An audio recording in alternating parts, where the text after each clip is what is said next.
Oh, fuck yeah, ladies and gentlemen. Oh, fuck yeah. So we're doing this place on the 22nd and the 23rd. We're working together 2 nights in a row, Bryan Callen. Yes. That's what's happening. Yes. Ladies and gentlemen, can you believe this? I get to work with one of my best friends on the planet Earth, Bryan motherfucking Callen. Bryan the Kid. September 22nd and 23rd. Yeah, 22nd will be at the Ice House. I hate saying one of my best friends because I don't want to be mean to my other best friends. Is that what it is? But you're my favorite. I'm kind of your favorite. Shh.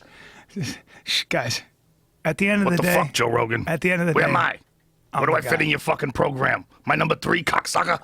Nah, I'm very easy to hang out with for you. It's no Well, we're work. both retarded. Yeah. We speak each other's language. That's the best part of it. Yeah. We understand. The 23rd, you guys. Yeah, Hong we're doing Kong in Ventura, California. Yeah, we're doing 2 shows now. We just added an 8 o'clock. Well, we haven't sold out added at it. 10 o'clock. It's not for sale yet, but it will be for sale soon. Yeah. And so then there's gonna be 8 o'clock and a 10 o'clock show. Yeah, and Tuesday we're doing something. It's like a showcase at the Ice House. Just me and Callen on Tuesday night, the 22nd. 22nd on the 23rd. The 22nd Ice House. 23rd Hong Kong Inn. God. 2 shows. So 8 and 10. Oh, if we just had a hunting trip in with that, Ah. it might be the perfect week. We need to go hunting again. Yeah. And it's not even about the animals. It's just an opportunity for fun. me to be a silly goose and have you captive for 5 days. Well, one of our favorite trips was the one in Alaska, which was the most miserable. But Ranella had a really fucking good point about that trip. And he was talking about things that are fun. He's like, there's things that are fun while you're doing them, and then they're not fun afterwards. Yeah. But there's things that are not fun while you're doing them, and they become really fun after you've done them. Such an interesting point. Yeah, it's one of his buddies has this scale of fun. Yeah. It's like, and the cheapest, easiest fun is like roller coaster rides. But nobody looks back on a roller coaster ride and goes, man, that time I went down a fucking roller coaster, man. Yeah, we did that dude, we went up, we went down with all those other people strapped to our seat. No. You need an element of suffering. You need to be shivering in the morning and wet. And I think because they've done some studies on what happens when you're in those situations, you create anxiety. Actually creates oxytocin, and oxytocin is a bonding chemical. So when you're going through this shit, when it's raining and you're cold and you're like, fuck, man, this is gonna suck. We gotta go find a deer. It's actually a bonding experience. And what happens is when you think back on it, like, what are you going to do when you're sitting there freezing in the rain? You're going to make each other laugh. It's just silliness. What else are you going to do? And I think With you and I. Yeah. But you and I have a good attitude for that stuff. We can both just accept the fact that we're in a bad environment. There's some people that just can't accept it and they freak out. Yeah. Those are the ones you can't bring with you. I can't bring those people with me. Yeah, but even those people, I always submit that a lot of that is like how you've always approached bad situations. Like how have you learned? Well, I would say it's also a fact that they are thinking about the wrong things. So they always say mental strength is more about what you choose not to think about in shitty circumstances. Like Tim Kennedy was telling a really funny story about when he was doing Ranger, because I asked him, I said, what drives you? Like, how are you so tough? What do you think it is? And he said, I don't know, man. He said, I was Ranger training and it was so cold I was lying on the ground and we were waiting for a simulated ambush, and my dick was hitting like a woodpecker. I was shivering. My body was shivering like that. And some dude just got up and went down the road and said, I quit. I give up. I'm done. And Tim is sitting there freezing and he goes, that dude is so fucking smart. He's so much smarter than I am. Here I am in this shit, and that guy is smart enough to be like, fuck it. I don't want to do this anymore. And he just says, I was just too stubborn to quit. Now, I'm more impressed with Tim than I am with that guy. Depends on what the guy did. If he left and started some global powerhouse of a company like, Tesla Motors or something like that, and went on to make $1 billion in the next 2 years, I would say, yeah, that guy probably did the right thing. That's why it's really important for our society to be structured in such a way that you allow people to do what they're meant to do. If you're in Russia, the guy with the biggest guns and the biggest muscles, that's the guy that runs everything. But how much innovation comes out of Russia? When was the last time you bought a Russian computer, a Russian car, or a Russian anything? It's a very good point. Yeah, because they make good fighters. They make good fighters, and they're very they make tough. Good hoes. Very macho culture. How Women about their like hoes? aggressive men. The hoes are fantastic. They're on point. They are on point. And I was 17, and I had my experience with 2 of them in the Cosmos Hotel. Really? In Russia? I sure did. 17? Svetlana and Kristina. Where'd you get the money? I didn't give them money, but I did give them my Nike shoes and my blue jeans. Because there was a guy there. Yeah. So this is before This we is sorted out the Cold War? 1985. So it was still danger. I was 18, 17. You barely could get over there, right? I mean, you can get over there, but they looked at you funny. You had a government monitor. You had a government monitor. Yep. They would bug your hotel room to make sure you weren't, CIA or whatever. So did you walk around your hotel room going, "Oh fuck yeah, I'm Every coming, room, coming. I'm coming again." Oh, communism, Who's communist this era guy? turns He me come on. all day. We follow him. Look at transcript Look, all look. the time. Come. Look, American Look, dick. he's come here, he's come there, he come bathroom, he come balcony, he come television, Everywhere. on bed. Everywhere. Who clean? Not me. He's young. He's 17. His dick never go down. Always. You know what Mike Swick told me? Mike Swick used to work for some government agency. I forget what it was. I want to say Secret Service. But they were in Moscow and they discovered these listening devices that the Russians had placed in their buildings. And they were so sophisticated that they were powered by the movement of the building. Because every building has subtle movement. Like if you've ever been in a building that is in an earthquake, it's a very weird feeling because you feel the building like rocking back and forth, and it's disconcerting. You know, it's like, whoa, this thing fucking moves, man. But there's a constant moving and swaying with the wind, and it's very minute. And sometimes you can feel it, like if it's a heavy storm, but most of the time you can't. Well, the Russians had figured out how to make some piece of sound equipment power by that. So it had no external power source. It was completely powered by the movement of the building. And so the device would turn on. Mm-hmm. Wow. So if Yeah. somebody was walking, it would turn on. Well, so I don't know the specifics, but I know that it was a very sophisticated device that was powered by the movement of the building. I think a lot of those are voice activated, but like I used to have a voice activated tape recorder, and at one point in time I was trying to hook it up to the tank, my isolation tank, so that when I'm in the tank and I have a great idea, I could just say it and record it. But I just didn't use it because the ideas were just coming at you. Like when you're in the tank, the ideas are just coming at you like wet fish. Yeah, I know. Try to catch them, try to hold on to one, but they're really hard to do. In that tank, I try to have no thoughts. That's Yeah. hard to do. But this guy, Swick, that was when Swick was telling me these guys, whoever had set this equipment up in there, they were using sophisticated equipment that the U.S. government didn't even know existed. Wow. Yeah. It's always been a technological race. We were far ahead of them in the Cold War, just because Sort of, we could outsource but it. not with rocketry, not with the space program. The space program, like, you're always going to have problems whenever there's a country where people don't have the motivation to succeed and achieve because they don't get financially rewarded, or they're constrained by that sort of, they have this sort of imperialistic Russian sort of economy. It's a very different way of achieving success. You achieve success if you get in with the right group of people and you have to play the right politics. Yeah, it's an economy of influence. You can't just be some fucking nomad, some rogue investor who goes out and kicks ass and makes a lot of money. They take those guys and they take their money and they lock them up in jail. That's right. I mean, Putin has done that to many of these oligarch billionaire characters in these terrifying the mistake stories. that they made, a lot of those guys made, was going into politics and criticizing the government. Yes. Putin had sort of an unwritten law that said, you can make your money. You're going to pay us a little something, but you can make your money. You start making noise about politics, and that's what they did to, what's his name, the guy who owned Yukos Oil, I think it's called, the biggest oil magnate, and they stormed his plane. And I think he's still in jail. No, He was they just let him released. out. Yeah. They let him out, but I think it's basically- the same guy you're talking about. They took all his... It was a very famous case. Yeah. Took It was- everything. Yeah, took everything. When you have a government like that, when you don't have property rights, when you don't have due process, when you don't have objective law, what happens is, who in the world is going to work really hard to create a company when the guy with the biggest guns can come along and take it? Yeah. Again, I'd love to sit Putin down and ask him how he thinks that strategy makes any sense. He's not thinking that it makes sense. He's thinking that he can do it.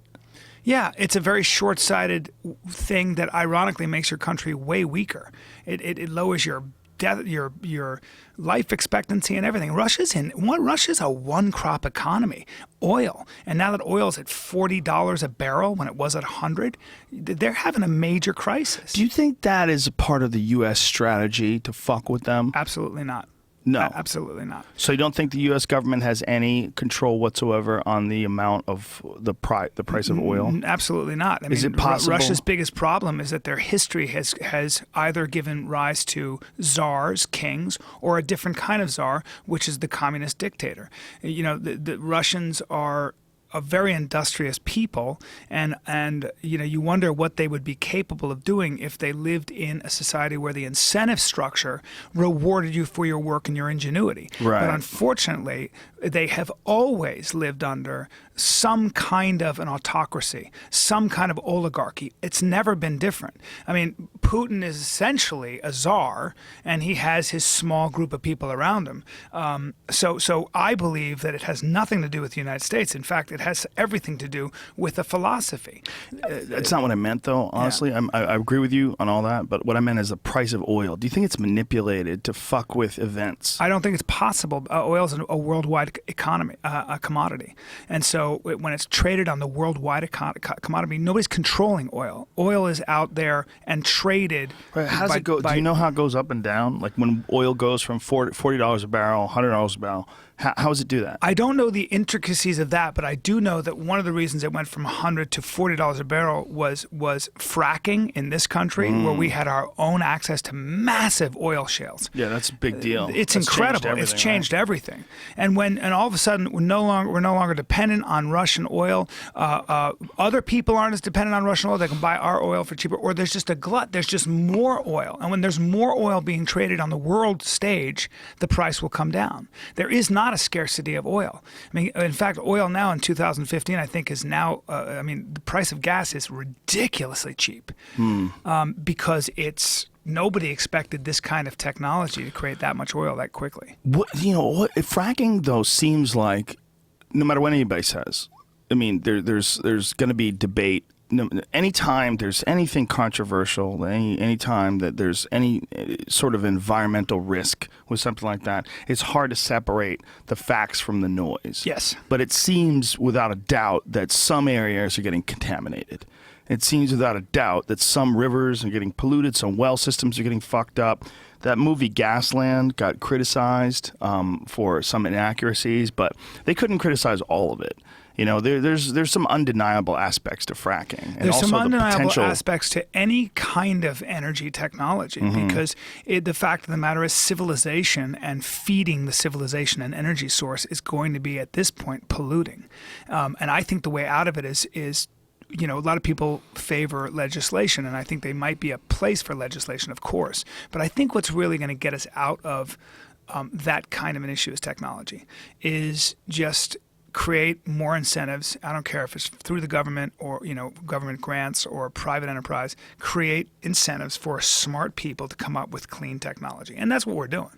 That's kind of where you want to head. Yeah, it's not like there's going to be some sort of an instant solution for the pollution of the atmosphere or the ocean, but it seems like with people are really fucking smart. There's these giant leaps that they make every now and then, and a lot of them are due to pressure. And there's some real pressure where people are worried 100%. About the environment. 100%. And there's going to be people way smarter than us that are going to figure some ways around it.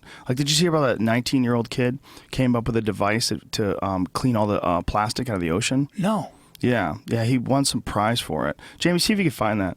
It's like some gigantic fucking skimmer that's going to go over the Pacific garbage patch, and it sucks the plastic out, and I think it puts it to use.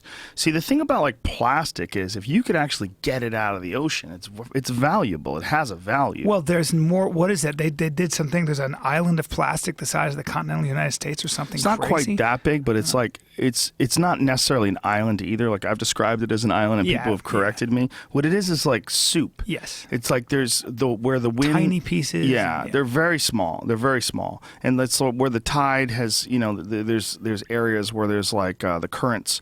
They put things into like a circulation, and then it'll all accumulate in this one area. But it's like I think that any problem has a soupy solution. shit. I actually really, as I get older, I'm way less cynical. I think here it is right here, ocean cleanup. So this guy's figured out some way, and correct me if I'm wrong, Jamie. Is this the same one where there's a 19-year-old kid who created this? Damn. I didn't see anything about his This age. might be a different thing because I never saw this part before.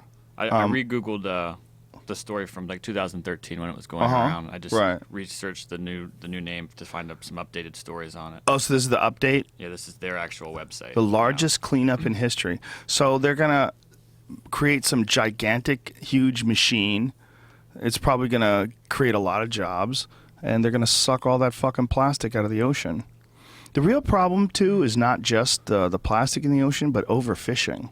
Yeah. We kill a lot of fucking fish. You know, but I wonder though if there's a way. I mean, they have hatcheries.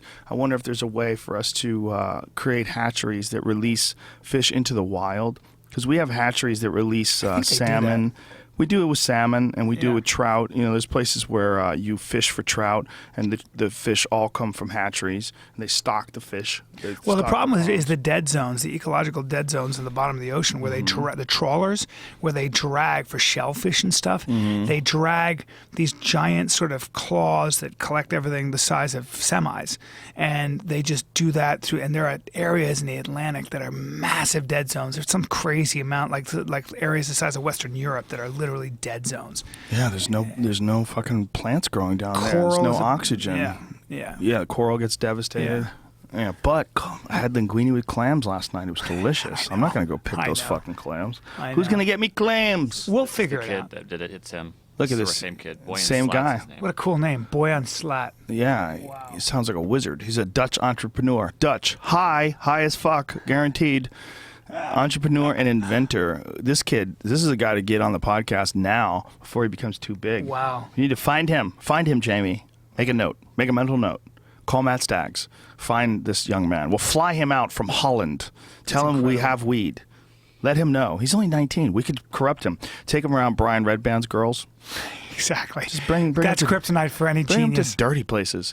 Yeah, we had Alex Honnold on, who's this like one of the best free climbers in kid's the world. Freak. Yeah, He is the best, isn't he? I mean, he does it without ropes. Yeah, he does. He does it with ropes first to map out his course. You know, obviously you have to make sure that you can do it without ropes. Yeah. So you got to do it with ropes first. But then he just makes a decision, knows what he can do and what he can't do. Anyway, he was like real mellow and like steady until Brian brought up girls and porn stars that he knows. He's like, "What? Really?" Because we're inviting him too to much go for him. We were inviting him to go to Vegas. There was a UFC in Vegas, and we were doing a show out there. And the guy's eyes lit up, like, Yeah. it's funny. Yeah. It's just like you're not getting any pussy on that mountain. It's Dude, nuts. pussy is like the most pussy's kryptonite for anybody. It is for a lot of these There guys. are women that can change your whole life. What's that man's name again? That young fella? Boyan Slat. Boyan Slat. Boyan Slat. Slat. Guarantee you, there's some girls out there that are reading the same thing, especially the dirty girls that listen to this podcast. They're gonna find him. They want the They're gonna young find genius, him, the and they're young gonna Dutch genius. suck money out of his dick. They're He's just gonna probably suck- super tall, girls. Super tall and thin. Doesn't matter if he is. The Dutch are the tallest men in Europe. He could buy you a Bentley. Just suck it out of his dick. You could literally suck a Bentley out of his dick. You just have to suck hard enough and just gently work the balls. He and just starts cuddle reaching with into his him. pocket? Yes, just be magical to him. Yeah. Be a magical nymph who Very came out of easy. nowhere, just came out of the woods, and get a trap phone. All right, all those guys that are sending you dick pictures, don't give that number to what's his name again, Boyan. Don't give it Boyan to Slat. It's kind of funny that he's something that involves water, and he's kind of buoyant. Yeah. You know. Boyan. Yeah, that's all we need, man. Put just an R one there.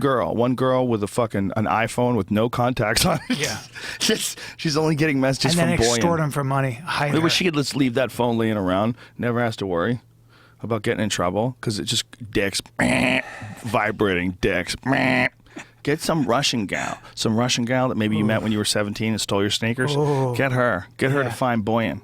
I bet Putin would fucking send his attackers. He's probably got little trained piranha women that he's trained over there. I guarantee he That does. they all bang. Everybody in the fucking cabinet or whatever they have, parliament. There's a lot of fucking that goes on Kingdom. in the parliament. Of A lot of course. anonymous fucking with masks. Well, that's one of the reasons why Star Wars is so ridiculous, okay? Because Darth Vader had no motivation. Darth Vader wasn't getting any pussy, okay? No. He was just being evil. Yeah. There was no money. He wasn't like rolling around in money. Well, domination of the universe, right? For what? For what? To wear that stupid mask? Come on, what are you going to do? You can't even exist without that stupid helmet on, and you're going to dominate the universe, and then what? You win? You're already winning. And when you're around, you could choke them without even using your hands. You could fake choke them from a distance and kill them. What do you want? But you wonder about people like Genghis Khan and what motivated him. Was it pussy and booty? Pussy. Do you know how much pussy that guy had? Yeah. Do you know what the numbers are? 500 male Chinese men Asian. are directly related to. Directly. Yeah. He changed the fucking ecosystem. It's crazy. Dude, there was a New York Times article that said that he killed so many people, something around 10% of the world's population died while he was alive directly because of his decisions. Yeah. It was so different. The biggest asshole on the planet. Or a great guy who was misunderstood, who was killing a lot of assholes. I bet everybody back then was an asshole. You're dealing with 1200 AD. Oh, fucking kill them all. Yeah. What do they know? They're all apes. Well, when Dan Carlin says, you have to wonder what the strength of his nature was to wake up and say, I want the world. I want that which I can't even see. He got a scouting guy, came back and said, look, there are people with blonde hair and blue eyes in what was Russia. And they said, we should go get those too. And he was like, all right, let's go take them over too. Well, not only that, they were willing to go through so much hardship. They crossed into Moscow in the winter. Yes. Because there was this marshy area that you could only cross through in the winter when it was frozen solid. But no one ever thought that anybody would do that because it was so harsh. The climate's so harsh. Right. The Mongols didn't give a fuck. They never washed their clothes. They ate rats. They ate each other occasionally. Yeah. They'd run out of food. That's disputed apparently according to Dan Carlin. They would drink their mare's milk and blood. Yeah, they would cut their horses and then fill their glass with horse and mare's blood, and that's what they would survive on for days at a time. Yeah, they were just so fucking crazy. I think life in the Gobi Desert on the steppe was already so insanely harsh. Insanely harsh. And you were primarily a carnivore. The way they would hunt and catch birds and catch, the deer and the whatever was there with their horses. It was just a very harsh way to live. Well, there's a reality to people that you could always take more. Most of the time, up until the point where it kills you, you could take more. Yeah. I was watching Ranella, Meat Eater, the other day. He had an episode on, I don't want to say the name wrong, Nanuvac Island outside of Alaska. You can get to it when the fucking ocean freezes. Yeah, no thanks. You can walk there. I'm not doing that hunting trip. They take jet skis across the frozen ocean. Damn. Okay?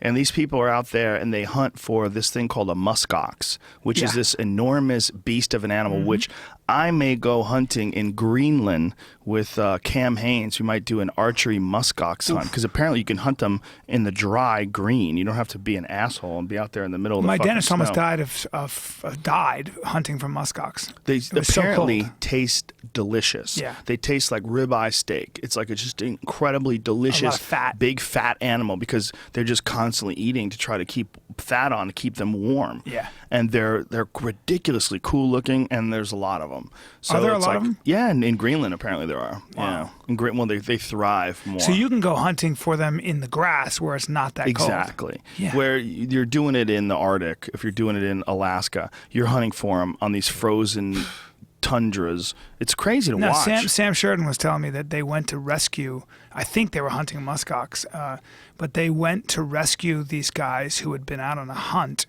and they were so cold. They were already dying of frostbite, hypothermia, and when they got there, they were taking all their clothes off. Because what happens, the blood rushes to your, you think you're burning. Oh, it's a scary way to die. Meanwhile, you're going to go to the cryogenic chamber after this today. Yes, I am. For your first time. To bring down my inflammation. You got it everywhere, I guarantee. Everybody does. You're going to feel like $1 million too. I'm kind of immortal. Neopinephrine, your brain produces this incredible anti-inflammatory and antidepressant. Really? You're going to feel great. Oof. Woo! I'm going to come out hugging. I'll come out hugging. Muskox, yeah. Oh, so this environment where these people lived, I was like, this is an incredible, like, the village was less than 200 people.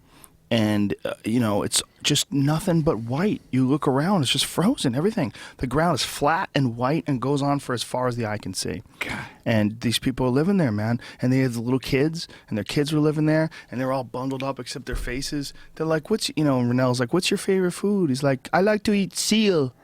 They eat the seal and walrus. Walrus is my favorite food. It's so They're weird. eating walrus. I've And always they're staying wondered about alive. If life started in East Africa, there were some people that just kept walking north. Fuck Spain and the sunshine and the grass. I don't want that. Now let's go where it's icy and it gets dark at noon. Yeah, this is home. They didn't know any better, man. They didn't know where they were going. I mean, a lot of this, when this happened, people had a rudimentary understanding of navigation. They just went in search of food and kept going and That's stayed true. together.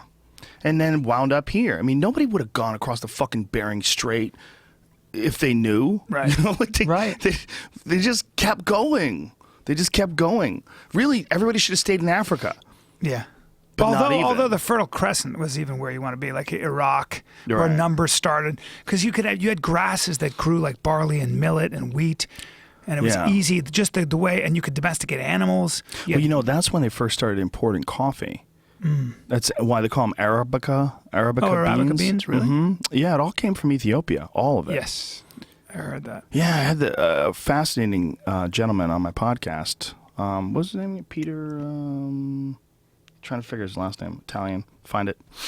Oh, he was a coffee guy? Yeah, an expert, a real coffee expert, and a really cool guy. And he ran down the history. What is his name? Peter Giuliano. The myth I've heard, and tell me if this is right, the myth I heard was that Ethiopian goat farmers were watching their goats eat these berries, and they would get a pep in their step and have more energy when they were done eating the berries. Huh, that's interesting. And then the shepherds were like, well, if they eat them, maybe I'll eat them. Makes sense. Yeah, and based on their other types of cooking, the way you would, cook something, they decided, let's try to roast these beans and see what happens. That makes sense. Yeah. I wonder if that's the case. You know, that was an issue with. That's how they figured out the cordyceps mushroom too. Cordyceps mushrooms, high altitude herding populations. They're watching their animals eat these mushrooms, and their animals would have like more energy. And they're like, what the fuck's going on here? And they figured out that it helps in oxygen utilization. That was before like the Chinese Olympic team started using them. Wow. Yeah, it's cool when you get animals to try out food for you, see if they die. But the problem is like there's some shit that they can't eat that we can eat. For the most part, though, they say that like with dogs, and if the dogs eat onions, it makes them anemic and stuff. But for the most part, they say if a bird's eating it, I've heard this. I don't know. You can eat it. You can eat it. That They makes say if an sense. animal's eating it, but then again, I think birds eat certain berries. I mean, there are certain berries and mushrooms you can eat. You eat like half a mushroom and you're dead. Yeah, there's certain mushrooms that look real similar to psychedelic mushrooms. Yeah. And if you eat them, you have like instant liver toxicity. Like Yeah. you might have to get a liver transplant. Yeah, you're gonna die. How fucked is that, man? You know, there was an old lady, well, not just one. I think there were several people that died in a nursing home because this old guy or old gal, I forget what it was, went out in search of mushrooms and brought back with some mushrooms and cooked it for everyone in the nursing home. And they fucking died. Well, the oleander is super poisonous, and I heard. I don't What know is if it's true. oleander? Oleander is, you see it. It's like a nondescript kind of bush with big kind of long cylindrical leaves, and these guys used an oleander branch to cook their lamb. These tourists, they ran an oleander branch, and whatever happened, the sap got in the meat, and they fucking died. And then they had this really expensive racehorse, and I don't remember where this how this racehorses are $100 million or something. Somehow that racehorse ate a couple of oleander leaves and died. God They're like, damn. why did you have oleander near the horse's stable? Let's see a picture of oleander, Jamie. I need to know that this stuff I is guess that the leaves and stuff. fucking toxic. That stuff right there? I believe so. So pretty. Yeah, it is. Isn't it weird that like a lot of really pretty things are fucking terrible for you? Uh-huh. Like girls? You could lose your house. Careful.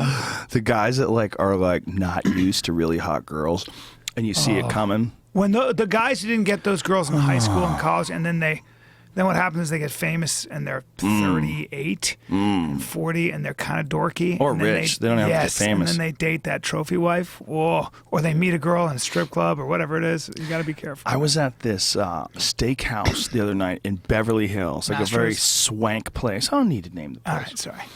very swank establishment. But I was astonished by the number of disgusting men And with attractive pros. women. Yes. I was like, this is fascinating. Like, this guy, I hope he can play a mean set of drums or fucking belt out a great tune or something. I mean, how did he get her? Like, what's going on here? Just really, really rich guys. Oh, dude. In Beverly Hills especially, that is where the oldest profession in the world is rampant. Just prostitution. It's a different kind of prostitution because it's legal. You're Yes. just professional girlfriends and wives Right. for like really ugly dudes. It's a girl to have you keep. mad cash. I buy her. She's got an apartment. She's got a house. I mean, she's got a car. She gets We were first-class there. tickets. Another thing we found fascinating was the amount of Arab license plates, Saudi Arabian plates. They fly their fucking supercars over here. There was a Bugatti Veyron, which is a $1 million car, this insane car. And the Palace plate, it said something Palace, because I was with a friend who's Persian and he reads Arabic. And it said Palace, and then the number plate was like 222,222. Like, that was the plate. It was all twos, and it said Palace. And it was this fucking, I don't know, like $1 million car. They're Well, like one of the you most like expensive cars, right? Now, I don't what- like those.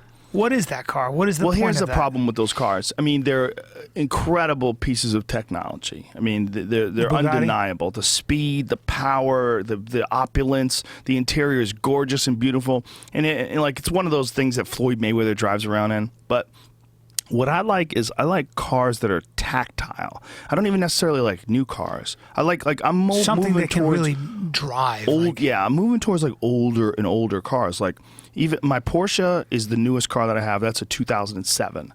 And that's the last year that they made the GT3, or the last model that they made the GT3 RS the way mine is. It doesn't have any, there's no stability control. There's some traction control, limited amount of traction control. That's it. It's a race car. And you could shut that off and you're on your own. You just have this 520-pound horsepower, ridiculously light car that you feel everything. Are you telling me it only weighs 520 pounds? No, 520 horsepower. Oh, okay. It's less than 3,000 pounds. Wow. But somewhere around 3,000 pounds. Yeah, okay. But what I'm interested in, honestly, is like 1970s cars, like 1970 Porsche that's 2,000 pounds, like 1,000 pounds less and less powerful. But you feel everything. No power steering. You feel the fucking bumps of the car. You feel the road. You feel literally you feel in your ass. Tactile is the right word for that. Yeah. You feel when the car's rear end is breaking loose. You feel when the tires are losing traction, you're sliding a little bit. That's fun. Yeah. Like all this other shit, like It's these physical. Bugattis. It's physical. They're all computers. It's like I drove a Nissan GTR. Do you know what one of those are? No. It's this incredibly technologically sophisticated rocket ship that Nissan's built. It's almost like a proof of concept vehicle. Like they lose money on it. It's a flagship vehicle, and it's so fucking unbelievably, ridiculously competent and fast. That car right there goes 0 to 60 in less than 3 seconds. It's pretty understated. It's not like. Well, it's everything's functional. That car, it's not about, like, I think it looks cool because it looks like a spaceship. Yeah. But everything about it is about aerodynamics and about keeping the body pinned to the ground. It's heavy. It's about 3,900 pounds. So it's like 900 pounds more than my car is. And it's four-wheel drive, which, like, race car drivers traditionally like a rear-wheel drive car because they like the feel that it's pushing instead of pulling. They like the control that you get because you can kind of steer with the throttle. If you're going into a turn, there's a thing called oversteer, right? So if you're going into a turn, and as you're going into a turn, you can hit the gas, and your ass end will kick out, and it'll change the angle of your entry into the turn. You got to know how to do it just right. You have to have this feel. So you got to know, like it's more fun than anything, because really the correct line, if you're on a race course, is to have no ass end kick out. Like you want everything to be glued. Every time your ass end kicks out, if you're racing, you're going to lose seconds. But for fun, like guys who love like those kind of like a 911, like a 1970 911. One of the things they like about it is the ass end will kick out. Like this has got Chris Harris. I've had him in here. Call it tail happy. It's oversteer. Yeah. Chris Harris is a very famous automotive journalist from the UK, and he takes it to the next level. He likes to power slide around corners. Yeah. It's amazing. Well, watching him do it, he's an artist at it, and he's going around corners in these cars. Every car he reviews, he takes and he power slides like everywhere. He's just power sliding these fucking things. Like Google like the Chris Harris GT3 RS 2016 GT3 RS. He's literally going sideways around corners with a 500 horsepower, $200,000 Porsche that they let him borrow. That's bad. So they let him borrow this car. He's just beating the fuck out of it everywhere he goes. No, that's an old one. No, look up. That's my year. That's like a 2007, 2016 GT3. Oh, go down there. So it says GT3 RS accelerations and power slide. See, yeah, you can see it probably over there. You won't see Chris Harris do it, but you'll see a car that does it. And the idea is that these guys go around these fucking corners. And they go around these corners using the ass end of the car, like using. No, maybe see if they do it later. But anyway, it's just fun. Google Chris Harris GT3 RS 2016. Google that, and then you'll see Chris Harris on cars. Top one. Yeah. Now go like 3/4 of the way in there. And you'll see him on a racetrack with it even further. Yeah, here's this crazy fucker. Like, this guy's a madman, and he just knows how to drive. Yeah, he does. See, right there, he's just leaving a little bit of rubber. He's just trying to go fast, as fast as he can. See how he's taking these lines, the outside to the inside? It's all about trying to go around corners in as straight a line as possible so that you have as little pressure on the tires sideways as possible, and it's all about like choosing the correct line to go around the corners most efficiently. He couldn't be more macho, by the way. No, he's not. He's a he just gentleman. looks like a thug. No, he's not in real life though. But here, like, see all that rubber? Look, he's going sideways around that corner. Look at see that! Damn. Give some volume so you can hear that, because he's having a great fucking. Oh, we won't even hear it. We don't have our headsets on. Traction is just mega, and you get that lovely little slippy feeling on the exit. Slippy feeling. That guy fucking loves cars. See that? Feel compared to a standard GT3? It's a difficult question. The motor's got more mid-range, really thumps you out, definitely has more traction. See, if you have a car and you're selling it, you want a motherfucker like this reviewing it. Mm-hmm. This guy loves cars. He loves them, and he's smart as shit. He really understands automobiles. It's funny how you have when you talk like this, you sound really, really smart. Oh yeah, man. That's why they sell fucking mops with that voice. Right. Do you want this mop? This mop is the very best mop in the world. Much more sophisticated than that mop you're gonna buy. That's right. It's simulated to musk ox, and it's got really fantastic sopping ability. See, you don't find a thrill in this sort of automotive fuckery. No. There's nothing about this that's appealing to you. Look at that. Look at that power slide. If Bernard Hopkins is talking about how he sets up his jab, that's interesting to me. How is this not interesting to you? I'm missing. I've never been interested in cars. You got a broken gene. There's something wrong with you. You're not even American. I know. You were born in another country. That's what it is. Well, no, but other countries. Where were you born? Remember, other countries like in Europe. What country though? Where were you born? In the Philippines. That's the thing. Philippines Then not known India, for their cars. Then India. I bet you get crazy when you see a scooter. I bet if you see like one of those. I do. I go crazy when I see a moped. When I see a rickshaw. You give him a raw coconut, he loses his fucking mind. Nuts. Yeah, I just never. Maybe that's what it is. I was into Bruce Lee.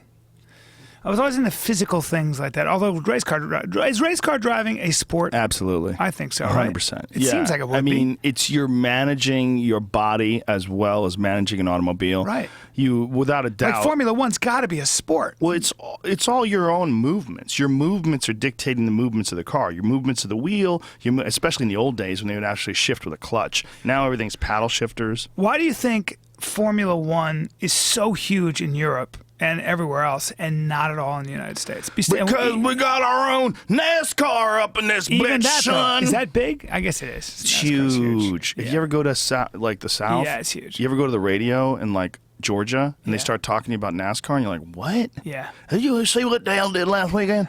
Let me tell you, boy. Let me tell you what. That guy knows how to drive a car. I'll tell you what, a car. Oh, he's driving a car. Who's Dale? They're like, you didn't see the NASCAR? Isn't NASCAR not as technical? Isn't it kind of like? All I know is they let chicks do it now. So they let girls do it, and you know something's up. Something's up with that sport. Seems like I could probably do it better. Since I do have a penis. Are they competing with men? I think. Well, they claim to be. I think that Danica Patrick chick, she wins. That's right? downright un-American. But she's tough as shit, man. She's probably the Ronda Rousey of race car driving. Yeah. She knows how to do it. Easy on the eyes, too. Not a bad-looking gal. Not at all. That's a tough fucking sport, though, for sure. It's you got to maintain your nerves. You got to figure out when to hit the gas, when to hit the brakes. You got to know when to make your move. And you're piloting that fucking car. It's not automated in any way, shape, or form. It's all up to you to decide how to bust a move. It's super dangerous, and your reaction time means a lot, right? Do they have a clutch? Does NASCAR have a clutch? Do they have or are those things automatics? See, I think they got clutches. I would hope so. Being American and all. Being American. I hope they make those motherfuckers shift their own gears like Tom Cruise in Days of Thunder. NASCAR. I'm only seeing like power shifting, maybe. I don't think. They don't have a clutch? I don't know. People are going to get mad at me. What happened, America? What did we do with the left pedal? We need the left pedal. Bring back the left pedal. Yeah, man. You son bitches. You need to drive a fucking real car, man. Just go get yourself a Mustang GT 350 when they come out. I gotta keep filling it with gas, man. Shut the fuck up with this gas safe. jazz. What are you? Were you busy every minute of every day? I'm very busy. You can't stop at a gas station and put the fucking thing in the slot and go get yourself a Red Bull. Fans. I can't do it. Do you? You get swarmed? No. Yeah, swarmed. Holy shit! At the gas station. It's Bryan Callen. It's the kid. It's the kid. Hey, man. Jesus. What is that, a Volkswagen? Is that a Passat? Is that a diesel? No, I'm getting. I think I'm going to get the diesel? Tesla. What do you think? Great car. I love it. Yeah, I would buy one. The only thing I wouldn't buy it for is if like you ever have to take your family out of the state, if fucking shit hits the fan. Good luck. Oh, I got another car for that. Well, you need another car for that. I got a Toyota Highlander for that. Well, that's a good move. Yeah. Those are great. Those are great cars. Yeah, I mean, for a car around town, it's awesome. And you know, the other thing is, if you install solar on your house, you could fucking power that thing easily with solar power. I just did. That's pretty interesting. I mean, obviously it costs money for the batteries and the setup and the maintenance and all that jazz, but at the end of the day, once the money is spent on setting it up and the operating costs are fairly minimal in comparison to what it would cost to get electricity off the grid, you can be totally off the grid if you choose to be. Mm-hmm. And you can also power your fucking car with all this shit. And if the grid goes down, you can keep your power. Like, there's ways to set that up. What's interesting is when you put solar panels in your house, which I did, just try getting. It'll take you. The electric company. It's been 3 months now, and they still haven't converted us. They haven't. They just take their sweet time. What do you mean? They keep charging you? Yes, they have not yet given us the okay to what does switch that mean? over. It just What's the okay? They've got to just give you the okay. They have to give you some kind of a form. So are you still spending money on electricity? Yes, I am. But is the electricity being generated by solar or by them still? They will not let us turn our cells turn on your thing yet. over. What the fuck until is that? we get a permit. And guess who has to do that? Some bureaucrat in the electric company. Whoa! So they're dragging their heels. They're trying to keep people from going solar. Yes. You sure about that? Yep. Are you sure about the oil prices too, man? Come on. Yeah. I know these things. The government tinfoil conspiracy. I follow these things. I feel like there's got to be some way. Well, look, man. Here's how I feel. Like as far as conspiracy is concerned, I believe more in ignorance. So, government is my buddy who works. I just was at his wedding, and he goes, if you think the government's really efficient, and he's talking about intelligence or any of that stuff. He goes, I've been in the inner circle. He said, it's not. You just have to work for the government to know. Yes, we do some cool stuff, but a lot of it's just not as organized. I'm sure. And I was thinking about this. Like, people tease me for being a history guy. I'm not like Dan Carlin, but I try to, read my history. I was thinking about this. This new Harvard study just came out, and it said that 170,000 veterans from our recent wars in Afghanistan and Iraq, starting in 2003. We have 170,000 people that are 70% or more disabled. That is probably going to cost over their lifetime in the American economy $6 trillion to care for those people, which according to the study, you could purse out to be $75,000 of an American family. Forget the cost. Think about 170,000 people that are 70% or more disabled. These are veterans. These are people that answered the call and they're all fucked up. And I was thinking about how, if the more you read about this war and how we got into it, a lot of it was because we didn't know the history of that country. And a lot of it was because we didn't know the history of the entire region. And I would make that argument. And my point is that it's really easy for all of us as voters to go about life without doing the right investigation. So when you vote for somebody and you vote for a policy, most of us vote along party lines because our team is over here, or because we're not a liberal, or we're not a conservative, we're not a Republican, we're not a Democrat. Instead of looking at the world as, wait a minute, we're going to go into Iraq? That's an interesting thing, man. How much do we know about the history? How much do we know about how that country's structured? And how much do we know about what's going to happen when we destabilize that regime? And when most of Congress didn't know the difference between Sunni and Shia, which is so important in Middle Eastern politics, that schism.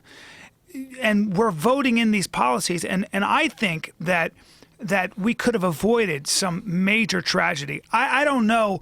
I'm just saying that the more you know, the less likely you are to make these major fucking mistakes. You know what's fucked too? Because you're kind of damned if you do and you're damned if you don't when it comes to Iraq. Because if you think about leaving that guy there, Saddam Hussein was a fucking piece of shit of epic proportion. Yes. And his children were absolute serial killers. Yes. His children, there is a story about him and his children from, I forget what magazine it was, maybe like Esquire or something like that from back in the day, GQ, something. But it was a terrifying story of all the atrocities that his sons have committed, including 100%. taking women on their wedding day as they were being married, kidnapping them, raping them, and then feeding them to dogs. Yeah, Uday Hussein. Feeding the husband to dogs. Uday Hussein used to do all kinds of sadistic things. But think about the untold misery that entire region now, over the past 15 years, or actually 13 years, has dealt with. Yeah. Think about how many children and how many people. Think about the Yazidi women sold off into slavery by the ISIL assholes, and the spawning of ISIL. I And think whether or they not there need would to have been a fucking case. come up with a standardized name. I'm tired of hearing ISIL, ISIS, Yeah, Islamic State. ISS. Just say Islamic State. The space station. There's too many different. There are. There's too many He said fucking. ISIS, ISIL. Yeah, what the fuck? You're the first guy I've ever heard say ISIL. I've seen it written. I'm like, Yeah. what is this? You know? I said it because it sounds fancy. Because I don't know what "ol." It's like when John Cougar Mellencamp stands for. turned into John Mellencamp. Yeah. Yeah. Remember? The fuck? You He were made a John stand. Cougar. He made a stand. He used to be John Cougar Mellencamp. No, he was John Mellencamp, right? No, he was John Cougar first. No, he was John Cougar Mellencamp, wasn't he? Then he changed The it to John. first time he came out, I want to say he was John Cougar, and then he became John Cougar Mellencamp. His real name's John Mellencamp, obviously. Yeah. But he became. Oh, so he changed. Oh no, he didn't give his name. He didn't give himself the name Cougar. No. I believe that the record company did. Here Well, we that's go. terrible. Little Diddy. By By the way, great song.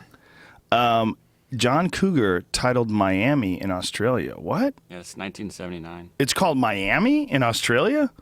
They call his album Miami, or he's Miami? Oh no. Wait. But wait, John Cougar. I would have told John the Cougar. record company to go, fuck, that's a terrible. So the album is called Miami if you're in Australia. Brian. Australia's like, yeah, mate, we're not going to buy it, mate.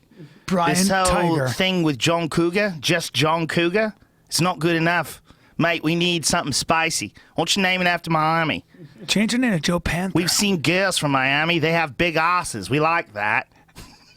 Call it Miami. We'll sell more. There it It's is. a terrible Australian accent. I did my best. That's not bad. That's a hard one. I only have a few Australian friends. I need to call them. It's a hard one. Turn of the shimp on the barbie.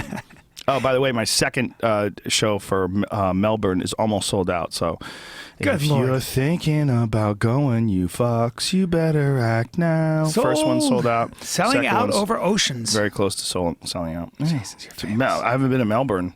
Never. I'm excited. It's supposed to be like the San Francisco of Australia. Really? Like sophisticated and very just rich in culture. They supposedly have an amazing food scene. Like the food in Melbourne is supposed to be spectacular. I keep hearing that. I saw an Anthony Bourdain episode about it too. He went there and sampled some of the cuisine. I've not watched enough of Anthony Bourdain. He's the best. I love the shit out of it, dude. He's my boyfriend. You love him? He's great. Yeah. He's 58 years old. The guy gets into jiu-jitsu, just earns his blue belt. It's fantastic. He's a junkie when he was younger, like almost overdosed and died, smoked cigarettes until he had a kid. Had the kid, said, you know what, I got to quit smoking cigarettes. Had a kid like was 50, you know? I mean, I just love him. It's a great second He's a bad act. motherfucker. Yeah. And it's also, I like the fact that he's a real artist, like with food. It made me, watching his show, the No Reservation show, made me reconsider what food is. Not you know, I always appreciated food, but I always said, oh, this restaurant's great. Like we used to go to great restaurants all the time. And you'd be like, oh, I found this great Italian place. We'd go, have a bottle of wine. Oh, this food's awesome. But I didn't think about the food as... The artistry. Yes. Yeah, the creativity that goes into like changing something, turning it on its ear. Yeah. Like at this wedding, I had some salmon and some steak, and salmon and steak is pretty standard. And I've been alive a long time, and I ate that salmon and that steak with a certain sauce on it, and I stopped, and I went, all right, hold on, something is going on here, and I'm having a little issue because I've never had salmon like this. And for me to say I've never had salmon, which I've eaten 1 million times, or I've never had steak that tastes like this, that's a big fucking deal, especially because I really pay attention.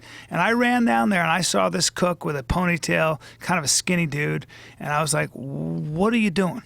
What happened? He goes, oh, do you like it? I said, yeah, I like it. It's a little transcendent. That's how you know me, I'll get exaggerated. And I said, and correct me if I'm wrong, sir, but you cut small pieces here, and you are taking into consideration the relationship between the meat and your crazy delicious yam cake. Yeah.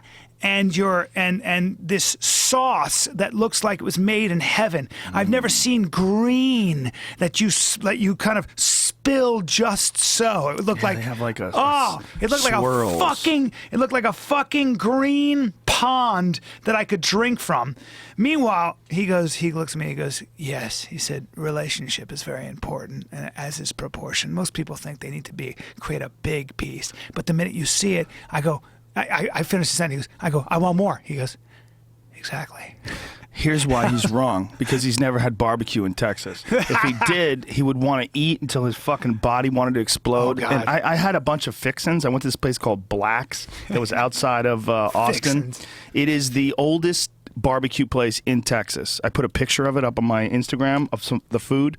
Me and Aubrey and my buddy Ben O'Brien, we had the most insane beef ribs I've ever eaten in my life. Beef ribs are generally kind of chewy. Yeah. Not these fucking things. They cooked them for years. They shot that cow in the 80s, and they've been cooking them ever since. Aubrey brought some into the office. I think it was from Black's. It's the best barbecue I've ever He had. brought it from Frederick's, Okay. which is another insane place but that's in Austin. See that on the left? Yeah. That piece of meat? That was so fucking insanely tender and delicious. That place, apparently it's a real landmark in Texas. Black's, like everything else was really good. Like the spare ribs were good, the brisket was really good, but goddamn, if you go there, you gotta fuck with those beef ribs. They're insane. Like we were all just blown away. Like the three of us were like, "What the fuck, man?" God. And we ate until we almost exploded. Yeah, that looks ridiculous. Yeah. Go eat at Black's, and then go to the Honor Academy and go have John Wolfe take you through one workout. Oh, he's great, dude. He's great. I was like, hey, John, what do you like? First of all, couldn't be thicker. I was like, what's your nationality? Very He's like, flexible. He's ridiculously flexible with long arms. He's like, yeah, I'm Japanese, Mexican, and English. Interesting, very warlike combination of people. Very He's warlike. the sweetest guy ever. He's the last guy I would ever call warlike. No, sweet as Such shit, a but nice can guy. put you in a world of pain with no weights, just using body weight. Oh yeah, he has a crazy hip complex series that he does, Which we did. Yeah. Oh, it's amazing, right? It's so weird. Yeah. Like you get weird pain afterward. You're like, ow, why is the inside of my dick hurting? It's so true. It makes you do all this He crazy does it with a shit smile with your too. legs. He's like, yeah. we're just gonna take you through some mobility exercises. I was like, all right. Well, Aubrey and I were there for my show. I did a show at the Moody Theater, which is insane. Probably one of the best shows of my life. It was amazing. It's crazy. God damn, I love Austin, Texas. So do I. Fuck, I love that So do I. place. But we did this place, this Moody Theater, and before the theater, we worked out at the Onna Gym and then went to the Zero Gravity Float Spa that they have there. So I had a perfect day. Ooh. But when we were there, John was doing his certification seminars. He does these on-it certification seminars and shows these potential trainers, people that want a career in the fitness industry. Yeah. Shows them all sorts of different ways to work out, different He's a modalities. scientist. Oh, yeah. You know, I was telling you about this guy I work out with, Lou Parada, who is old school bodybuilder, strongman. He's 60, almost 59. How's he look? He looks fantastic. He's originally from North Italy, so he's got that Austrian, like he's just got huge hands and a big kind of strong jaw. Still works out like crazy? Oh yeah, but when you say crazy, like he's the guy who'll take you for 20 minutes and work you out and target your muscles in a certain way, and you're like, this isn't doing. I just feel like I could do more, and then the next day you're sore as shit. Like he's a scientist. He's got 160 clients, and it's because he just knows what the hell he's doing, and you're in and out in 20, 25 minutes. Well, if you could still look good in your 60s. Oh, he looks fantastic. Ripped? What's his dick taste like? I'm glad you asked. I don't do that. Fucking child I am. I couldn't. I was like, I shouldn't had ask to. that. You But I'm had like, to. I have to. Yeah. I always do. That's all I do. That's all I do. I'm such an idiot. I'm such an idiot. Child. So what does he look like? Like in his 60s? Pull a picture of this gentleman He's up. 60. Lou What's his name? Parada. Parada. He's at P-E. P-Fit Gym on Lincoln. If you guys want to go. I'm work always out. impressed with dudes who are in their 60s that look Yeah, great. he's 59. Like Steve Maxwell, deep in his 60s. Is he? 65, That I dude's think. a stud. It's an animal. All he does, goes all over the world and trains people. Just little seminars. Like he has So groups. what's his philosophy? He's a fascinating guy. He has a lot of philosophies. He's a very intelligent guy, and he's very well read when it comes to ancient methods of fitness and There he exercise. is. That guy's 60 years old. Yep. He looks great. I know man. he does. Lou Parada. That's amazing. Oh, that's He looks better awesome. than Red Band. Dude, I can't believe he's on the. Yeah, he looks amazing, dude. Yeah, his skin looks great. Yep.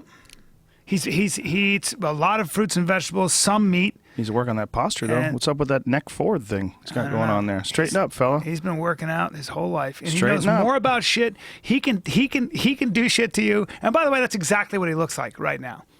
And he can do shit to you that he just targets those muscles. So this is just he's giving people a stair workout. All he's doing here is warming you up. You run maybe 10 stairs just to warm up. You're not going to stretch beforehand. He warms the muscles up, and then you just start slowly lifting. And then by the time 20 minutes is over, you're begging for mercy. Yeah, they say not to stretch now before lifting weights, Right. and that stretching actually can take away some of your performance. Yeah. The problem with that is, I wonder if that's the case with martial arts. Because I think there's a reason why people in ballet and dance and gymnastics stretch. I don't know the gymnastics. I might have made that up, but certainly dance. They stretch before they work out. They stretch before they practice. Yes. Because I think martial arts, there's a certain amount of flexibility that's necessary to achieve like that fluid motion. Like if you're bound up and tense and tight, you're not going to have the same sort of dexterity. You're not going to have the same ability to place your foot wherever you want it to. There's going to be some resistance. But that resistance might actually be okay if you're doing something like squatting or Right. jumping. Right. You know what I mean? Like I think there's a different need that the body has when it comes to like I've always been like real skeptical of people telling me not to stretch.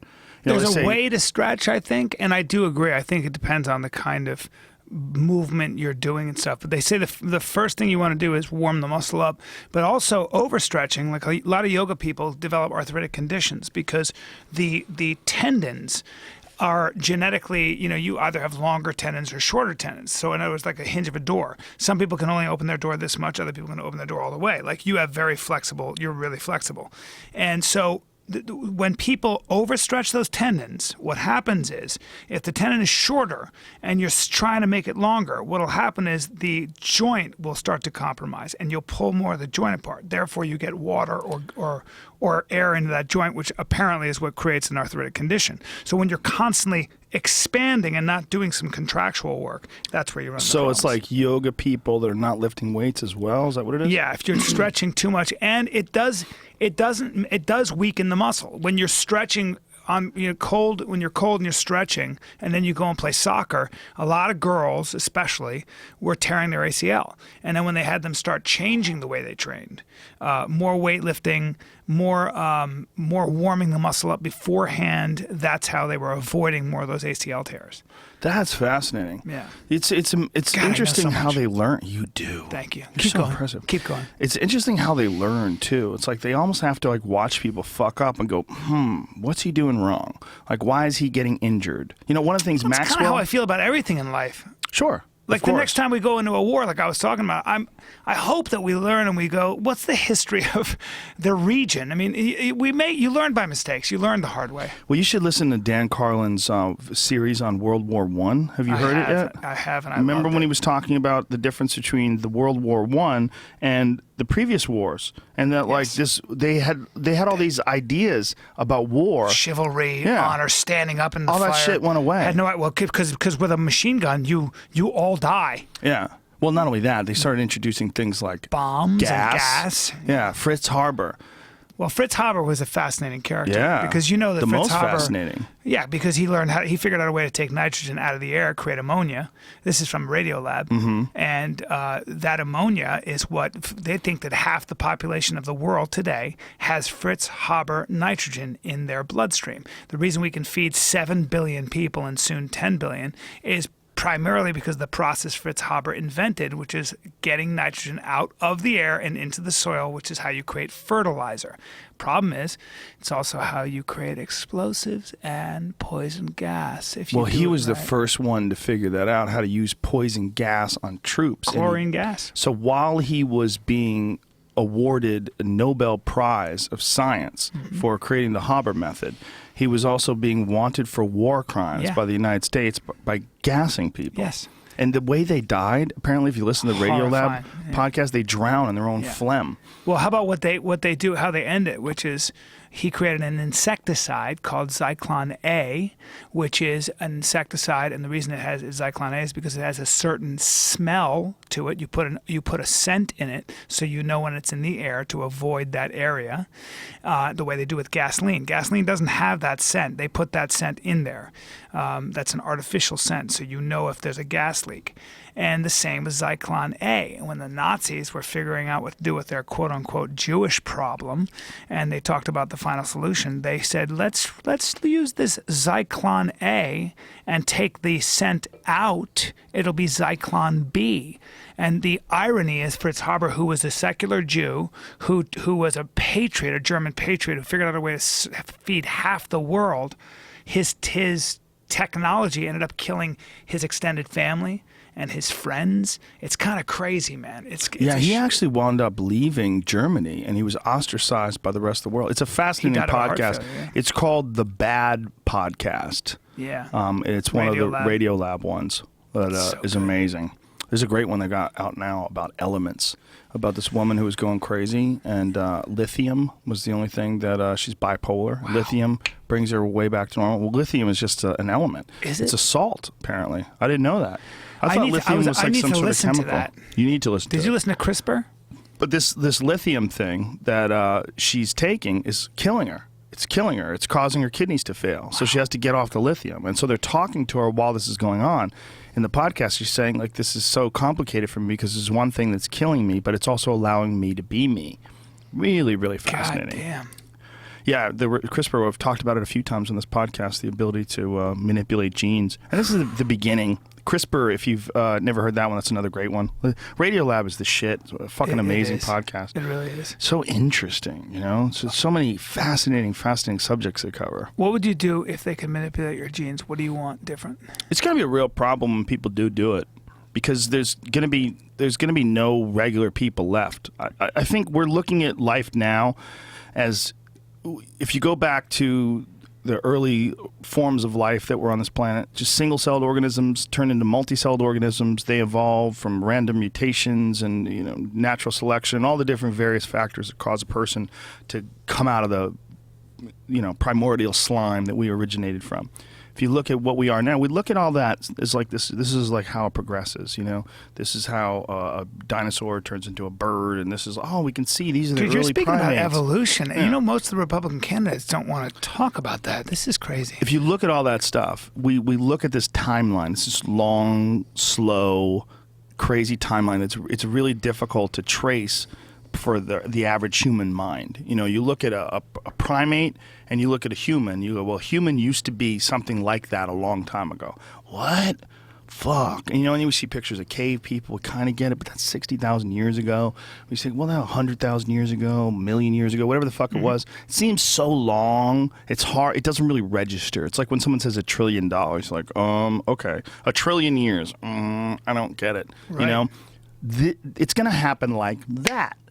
There's going to come We're going along to control our own technology. evolution. Yes, and I think it's only one part of the bigger problem. I think in our ability to control our own bodies is just a part of the evolution of technology. And the evolution of technology that allows us to do that is also going to create artificial life, which is many, many more times complicated. Well, it takes the element of chance out of the entire equation. Yeah. So when we're able to control exactly how we look and what we develop into and what we are resistant to, it's kind of like what we're doing with crops. And I think I feel like we are going to be able to take this machine, which is what we are, which is kind of a fascinating and incredibly complex machine, but technology is going to render this machine kind of obsolete. I feel like ultimately we're going to trade in this machine for something that works a lot more efficiently and is more and lives longer and all that stuff. If you could do it, why not? Yeah, but that's even assuming that what we are is going to maintain. Like, I think we are a technological caterpillar. That's what I think. I think we're a caterpillar that becomes a butterfly. And right now we're in the middle of making a cocoon. That's really interesting. I just don't think this is a good design. You mean mentally? I think life. Yeah. I think if we create artificial life, we create some sort of an artificial thing that somehow or another profits on it staying alive. Like, there's a reason why we want to stay alive. We want to procreate. We want to keep the human race alive, and we want to react to all of our instincts, all of our natural instincts and the natural reward systems that have been put in place over the eons to make sure that we keep breeding and keep staying alive. That's where your ego comes from. That's where lust comes from, and greed and jealousy. All these things are like, they're motivating factors for you to improve on your condition. Immortality, ultimately. and keep fucking and keep making more babies. Yeah. Why are they coveting thy neighbor's wife? Why? Because you want to fuck that bitch and shoot some loads into her and make a baby with her. Got to make babies. You got to keep going. I think that's a really shitty design, and I think it ultimately, its main goal is for the biological entity to create a more sophisticated and much more efficient entity, and that's what it's going to do. This is the caterpillar, and this caterpillar is going to become some indescribable butterfly, some butterfly that can manipulate its environment like never before, some butterfly that literally creates worlds. If you extrapolate that, and if you then say, look, I have all my biological needs are taken care of, so I don't have to worry about disease, I don't have to worry about food, and I'm optimal. I'm at my optimal. My machine can adapt, and it probably won't die. You're still left with something that's very interesting to me, which is now if you've taken out the equation, that sort of rudimentary need to procreate, that rudimentary need to replicate yourself, that rudimentary need to sort of, or rudimentary might be the wrong word, but the need to be immortal, to keep your genes through whatever it is going, then you're kind of left with yourself and why. Right. You know? Well, like, what am I doing pleasure. Here? Well, no, pleasure's different. I think where pleasure... are you getting positive experiences, right? Fun, excitement, pleasure. To what end, though? Positive. To get to know yourself better? What are those things? The question is, what are those things? What is positive? What is love? What is happiness? What is friendship? What is achievement? All those things are the rewards. Yeah. All those things are rewards for behavior that's ultimately going to lead to procreation. bonding leads to community, community leads to safety, safety leads to your children surviving. All those things are connected. Yes. Procreation, acquiring of things, becoming more valuable as a member of your community and more desirable as a possible breeding candidate. All those things, they all contribute to ultimately to procreation. That's like a big part of what everything that we do is. But then there's another side, which is play. You could define as that which you do for the sake of doing. Right? And that's probably when you're most yourself. So if play is the case, then it seems like we were just talking about this. Like people say, I don't know what to do with my life. And I always say to younger people, I'm like, look, man, I don't know what to do with your life either, but I do know that it's really fun to get good at a language. Like watching you play pool, that's a language. That's something you've come very close to being really, really good at, and you have a deep understanding of it. You gain a deep understanding. There's great pleasure in being fluent in a language, like say pool or jujitsu or boxing or even another language or in an instrument like guitar. I think you develop an understanding, and sometimes that you can't necessarily put into words. It's something you have to experience, but God damn it, is it satisfying. And it's satisfying in and of itself. Okay, but why? Well, okay, so here's my answer. I think, well, I don't have the answer, but I think it may lie in the area of understanding and coming closer to something maybe people call consciousness. Coming closer to something that's bigger than yourself. Communion with something that is without measure, but that you know is there. Don't you think, though, also that if you don't look at it like in some sort of spiritual way, but look at it in terms of just biology and natural reward systems that are put into place by success leading to procreation, people that are really good at things, you get good at things that are difficult to solve, like solving puzzles is integral to survival. It's integral to innovation, leads to more efficiency leads to more food leads to people staying alive. The better you get at something, the more you're rewarded with those positive feelings, those natural reward systems that are put in place to make sure that people figure out their fucking part on this world, figure out their way through this life until they can invent artificial life.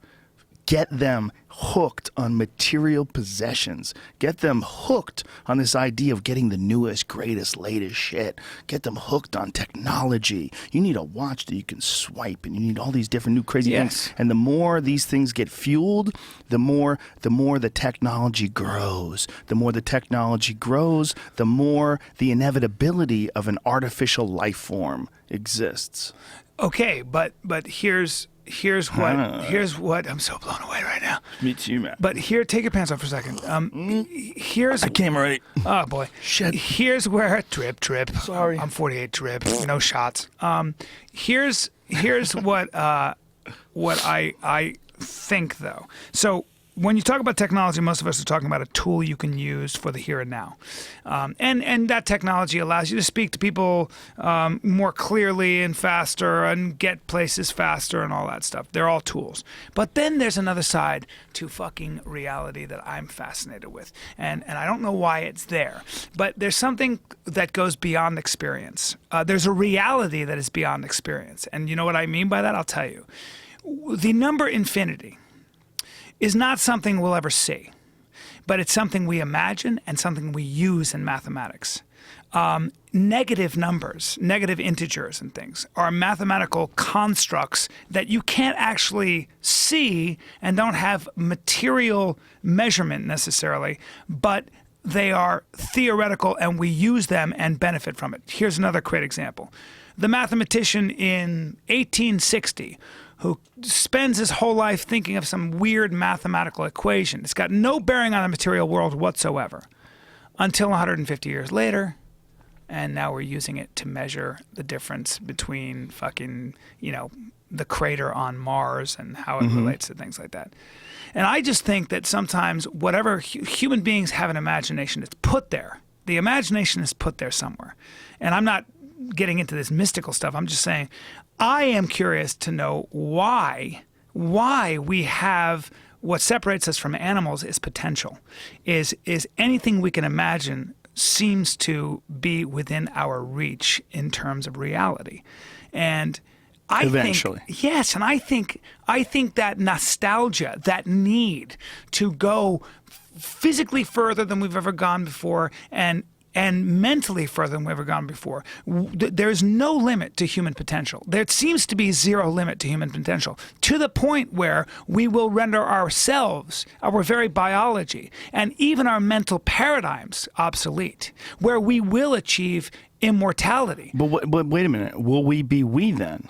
Exactly. But we won't. We'll be won't something better. That's what I mean. And what we'll We're be gonna is evolve something that out we of create. ourselves. So you're essentially agreeing with me. I We're going to fucking create. am. We're going to create an artificial life form. Well, that I mean, artificial life form might be the butterfly, right? Yes, if we need absolutely to constantly innovate, and we do. No one is ever going to look at a computer and say we're done. No one's going to look at an iPhone and say there's no need for the 6S. The 6 is perfect. Let's stop there. Who needs 12 megapixels? I got 8. I'm happy as fuck. I take great Instagram pictures. No one's going to be happy. We're going to get bored, and it's a part. It's an inexorable part of being a human. There's this weird thing you can't take out of us, where we look with awe at the guy who decides to live in a log house and go fishing every day. This is the guy who lives off the land. What? Like, they're so freaky that we have TV shows dedicated to them. Yes. Like, let's watch these people in Alaska. Well, they're walking anachronisms. Those are like throwbacks, right? I mean, that's what's interesting is that they're bucking the grid and saying I can still do it the way we did 150 years ago. There's that, and there's also the fact that they're out there braving the wild. They're braving the atmosphere. They're braving the harsh parts of the world that we don't want to visit. Like that's the whole thing about Life Below Zero, that show that I love. Yeah. It's 200 fucking miles above the Arctic Circle is where these people live, some of them. You know, I mean, just fuck, man. Sue Aikens, the chick that I had on the show, she's amazing. If you've never listened to that podcast, it's one of the best ones I ever did. Really? Oh, my God. She's a fascinating woman, man. She's in her 50s, lives up in Alaska by herself in this fucking... You can't even have buildings up there because it's on this land that has to have temporary structures because of whatever goofy fucking law there's in place. So she has tents. They're these giant tents with like hoop wires and, you know, very thick canvas, but they're fucking tents, man. And she's out there with grizzly bears and wolves, and everywhere she goes, she's strapped. She got attacked by a bear, fucking bit her head, broke her hip, fucked her up. What? She went to the hospital. I mean, she was fucking on her back for like 7 days before they found her. She went to the hospital, got fixed up, went back, shot the fucking bear and ate it. She's the most gangster bitch on the planet. You know, she's like right up there with Ronda Rousey. Yeah, I was gonna say. She's so gangster. Just Ronda if she's 50. You know, this chick is hard fucking core. Fascinating though, like that this woman chooses to. That's where she's getting her jollies. There's her. That's her. I love that lady. That's her house, man. That's her fucking house. That's where she lives. See, it's got like a wooden side. The top of that is all cloth. It's a tent. She lives up there alone. Yes. Does she get? But she occasionally has visitors, and no, she travels. She has children and grandchildren. She does whatever the fuck she wants. But that's what those things look like. They're temporary structures. She gets her gas flowing in on these gigantic planes, and she fills planes up. She's like a waypoint. She owns like a filling station up there, and that's how she makes her living. And she also, people can come stay in, like she has structures up there. They can come stay and caribou hunt and do a bunch of different things, and she'll take people on like guided tours of the area now. It's especially, look at that. There's the place where she lives. What's that?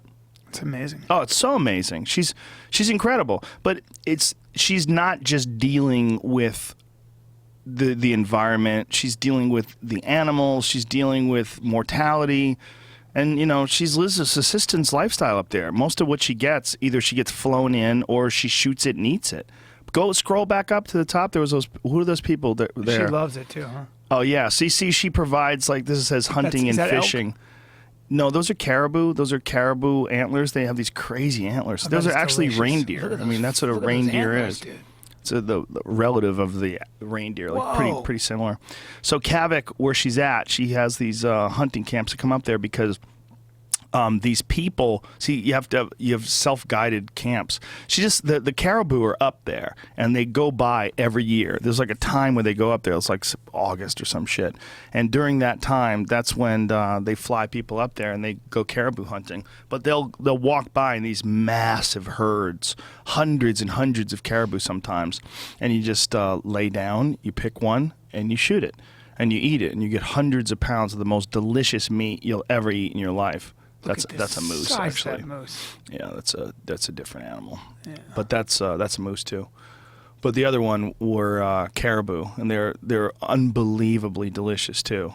So are moose, man. I had some moose sirloin the other day that I cooked from last year when I shot that moose last year. Yeah. I cooked it the other day. It's not a place for the vegan. No, the food is that meat is so good. Like if you ate it at a restaurant, it'd be like your favorite meat ever. But they can't. You don't sell moose commercially. I still haven't gotten any from you, dude. Come over, man. When are you coming over? Come over. Let's cook. Maybe I'll do it today. Come on after over. we cryo. Let's do it. Come on over. I'll cook for you. I asked Tim Kennedy. I was talking to him as he was cryotherapy. And I said, "Do you shiver?" And he said, "I do well with the cold." I was like, "You're such a fucking stud." You get very excited by him. Yes, he's my boyfriend. Anthony Bourdain's yours, and Tim Kennedy's mine. I fantasized about just being buddies. What would you guys do together most of the time? Hunt wild boar on horseback with spears. Duh. That sounds like an ineffective way of doing it. Shoot guns and then But you have guns. cuddle and watch action films. Why don't you just shoot the boar with guns if you have guns? Because spears are more macho, and you gotta have good throwing motion. Yeah, I've thought that about bow hunting. Like, why bow hunt? Why do you have to bow hunt? Because it's more of a challenge, I guess. But the idea of challenge is kind of dangerous if you're hunting. I guess. And also for the animal.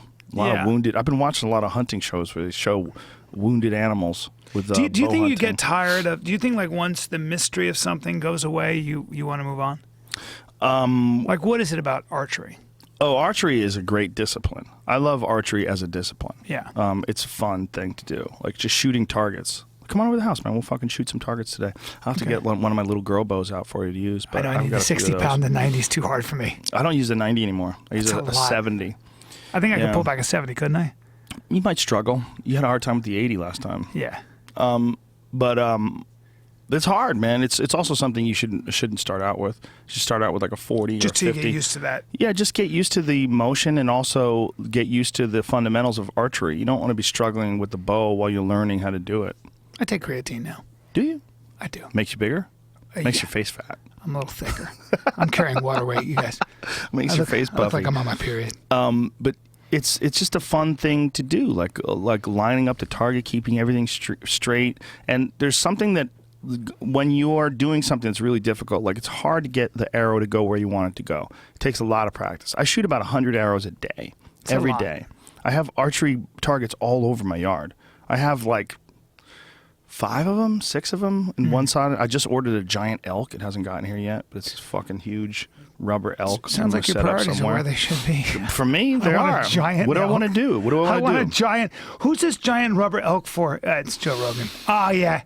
He's got a rubber pig as well. They're very popular. A lot of people have them. A giant rubber elk? That hunt with bow hunting with elk, because you want to make sure that you're going to hit that spot. You want to, and looking at an animal is different than looking at a target, you know? And a lot of what archery is repetition and muscle memory, and it's got to like be ingrained in your mind how you line a shot up and what are the movements when you release that arrow. See, I love all that stuff. Yeah, it's great. I just that's why, boxing. I'm working out with someone at Box and Burn. This guy Chris Van Eerden, who's fighting for the IFO or IBO title. He's defending his international title on Spike TV. What is it? Anyway, and he. Just learning how, the intricacies of boxing. I know I'm never going to master it or get really good at it, but I just like reaching. Right. I like just reaching. If you think about it at 48 years old, it's so ridiculous. What's going to happen? I'm going to be thrown into, when the Mongols come, they're going to throw me into a pit. Ha, you have to box that guy. Let's bet on him. And all of a sudden, I'm going to surprise everybody with my jab. Bop, bop, bop. You'd be like Brad Pitt in that movie Snatch. That's all I want to be. I just want to be a ringer. gypsy fighter with that body. You want to talk like that too? Like a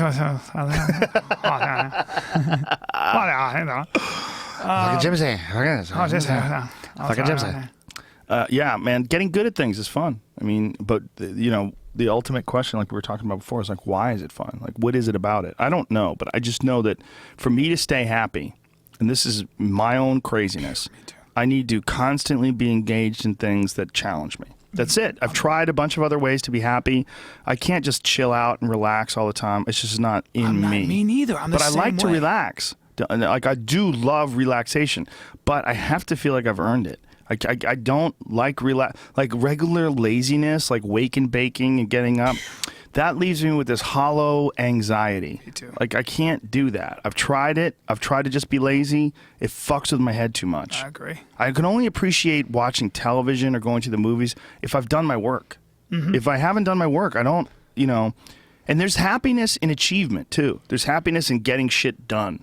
Yeah, but that also goes back to what we were talking about, where like I'm trying to work on this new hour now. Now I shot my 1 hour, I'm editing it, and I'm throwing all that away, and you got to start with new stuff. Right. What drives me, actually, I swear to God, is not laughs. I've had enough laughs. You get inoculated to that. That's a beautiful thing to get a lot of laughs. But what was more important is I want to see what else I can come up with.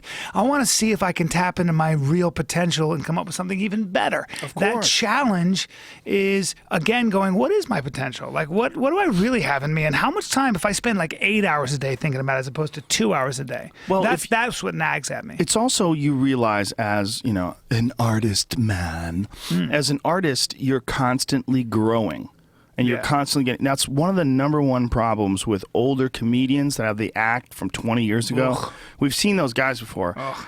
Time passes you by. Yeah. Comedy is like a sandcastle. You build it. I mean, people can look at the photos of it from the past, but you got the shit's gone. Yes. It's gone, and once it's gone, it's gone. Like if Lenny Bruce came back from the dead today and went up Saturday night at the Comedy Store, he'd eat die. a plate of dicks. Yeah, he'd die. He would, because Yes. the culture has changed. Yeah. If you go and listen to his, and I'm not a hater at all. I mean, I think Lenny Bruce is the most important figure He's a in pioneer. all of stand-up. He's the original. He's the godfather. Yeah. You go over my house, I have Lenny Bruce posters. I have a concert poster from the Fillmore. I have one of his concert movies that's framed in a poster. To me, he's like, that was the original. He fucking took a lot of crazy chances and got arrested for it and really ultimately went crazy. Yeah. The last parts of his life were him going to court, doing heroin, died on his fucking bathroom floor doing heroin. He was going to court all the time, and he would do shows where he was just completely gone. He would just read legal transcripts to the audience. There's video of it. Yeah. You can watch it. I bought a bunch of these videos and watched them with VHS. I was like, wow, this guy just went crazy. At the end, he was just going through, so Dick, the judge says, and he's like reading these transcripts with no comedy. There was nothing funny about it. He just lost all of his point and was obsessed with this. So he laid the foundation. He laid the groundwork that for guys like you and me and everybody else that does stand up.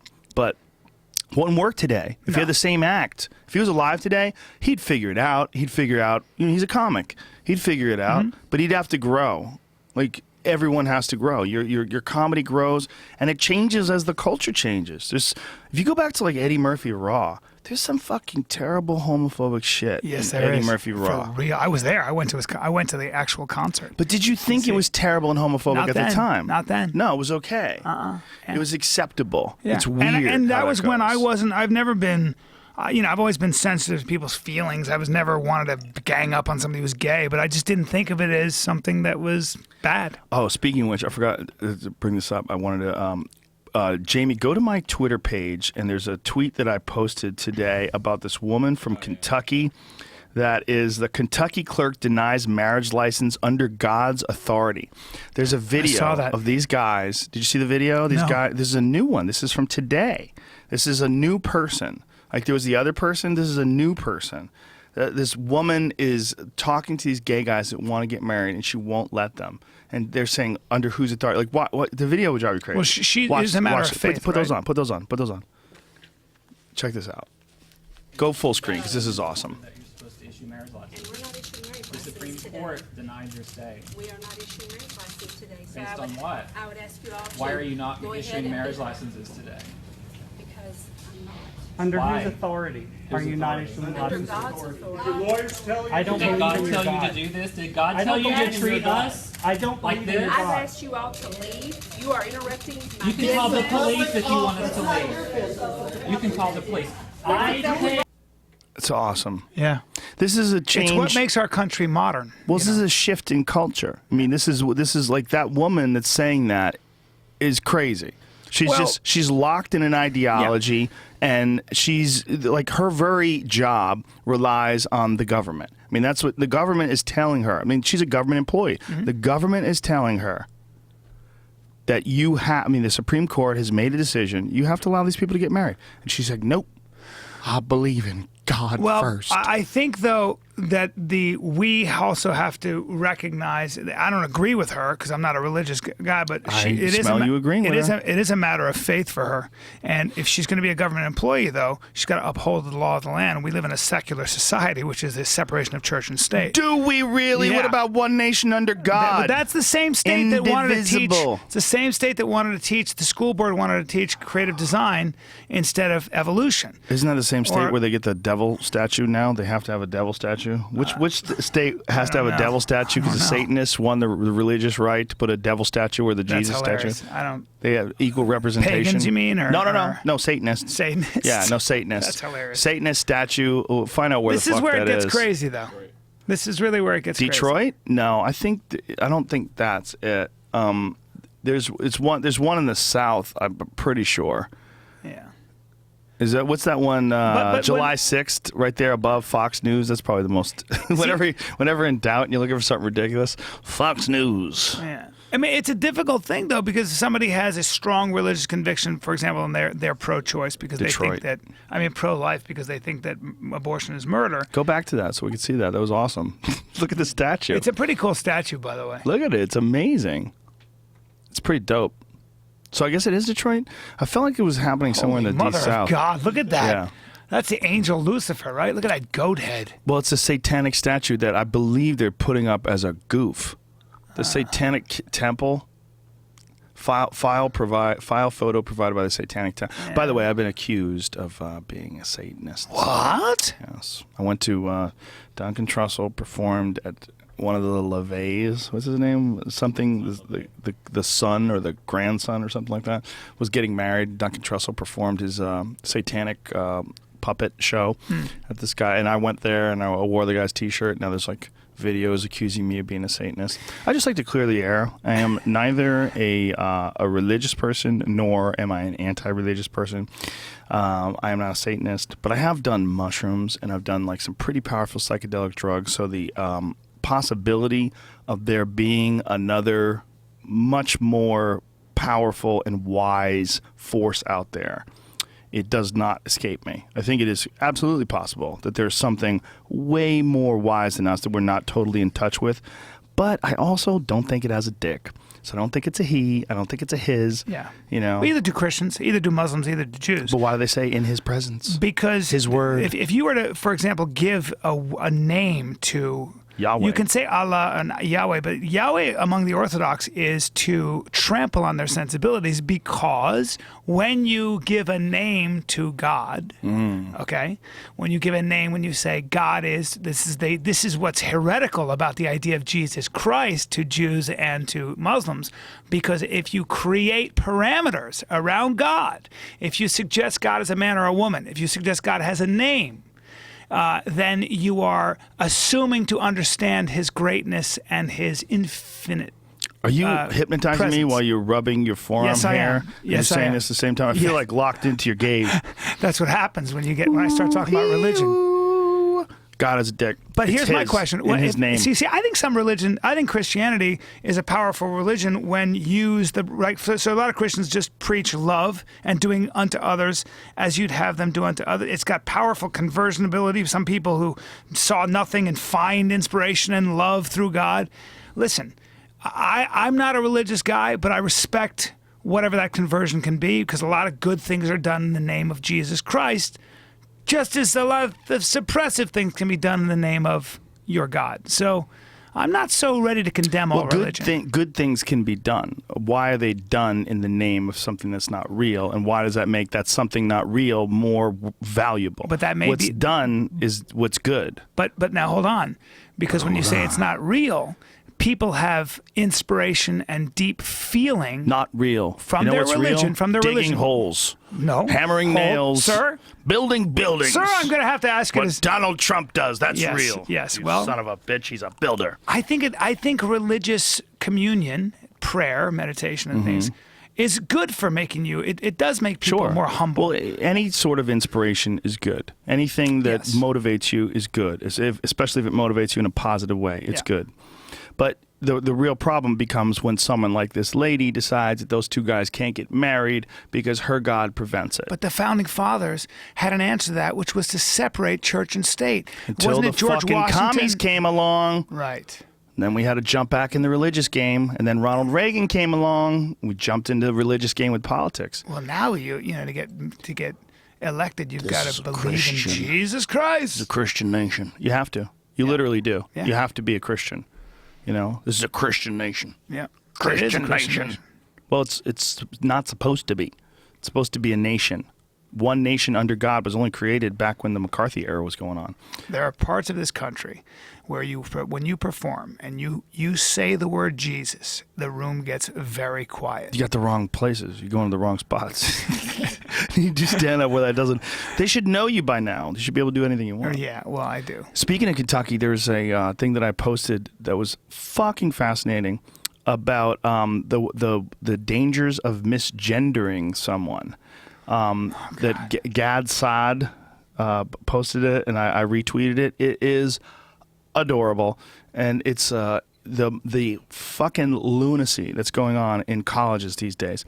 You're supposed to walk up to someone and say, "Hi, nice to meet you. What pronoun should I use for your name?" Yes, it's called fucking lunacy. It's lunacy. That was the direction they said It's that you tyranny. should give, because you don't want to misgender. Yeah, academics have created a tyranny. There's a tyranny to how you have to walk around and speak. They even want to control what you say in the bedroom. It's called tyranny. In the name of equality, and in the name of tolerance, and in the name of protecting the disenfranchised and the marginalized, we have created a fucking tyranny. I can't stand the academic world for that reason. They drive me nuts. They How are does it beyond happen, sense. though? Because they're so important when it The comes to same way education. anything happens. Distribution of information is so important, but socially, there's this They're oversensitive. spineless. But why? Because they're spineless to the small majority of lunatics that make a lot of noise. And, you know, I'm sorry to say this, and I admire a great deal of professors. I've interviewed a number of them. They're awesome.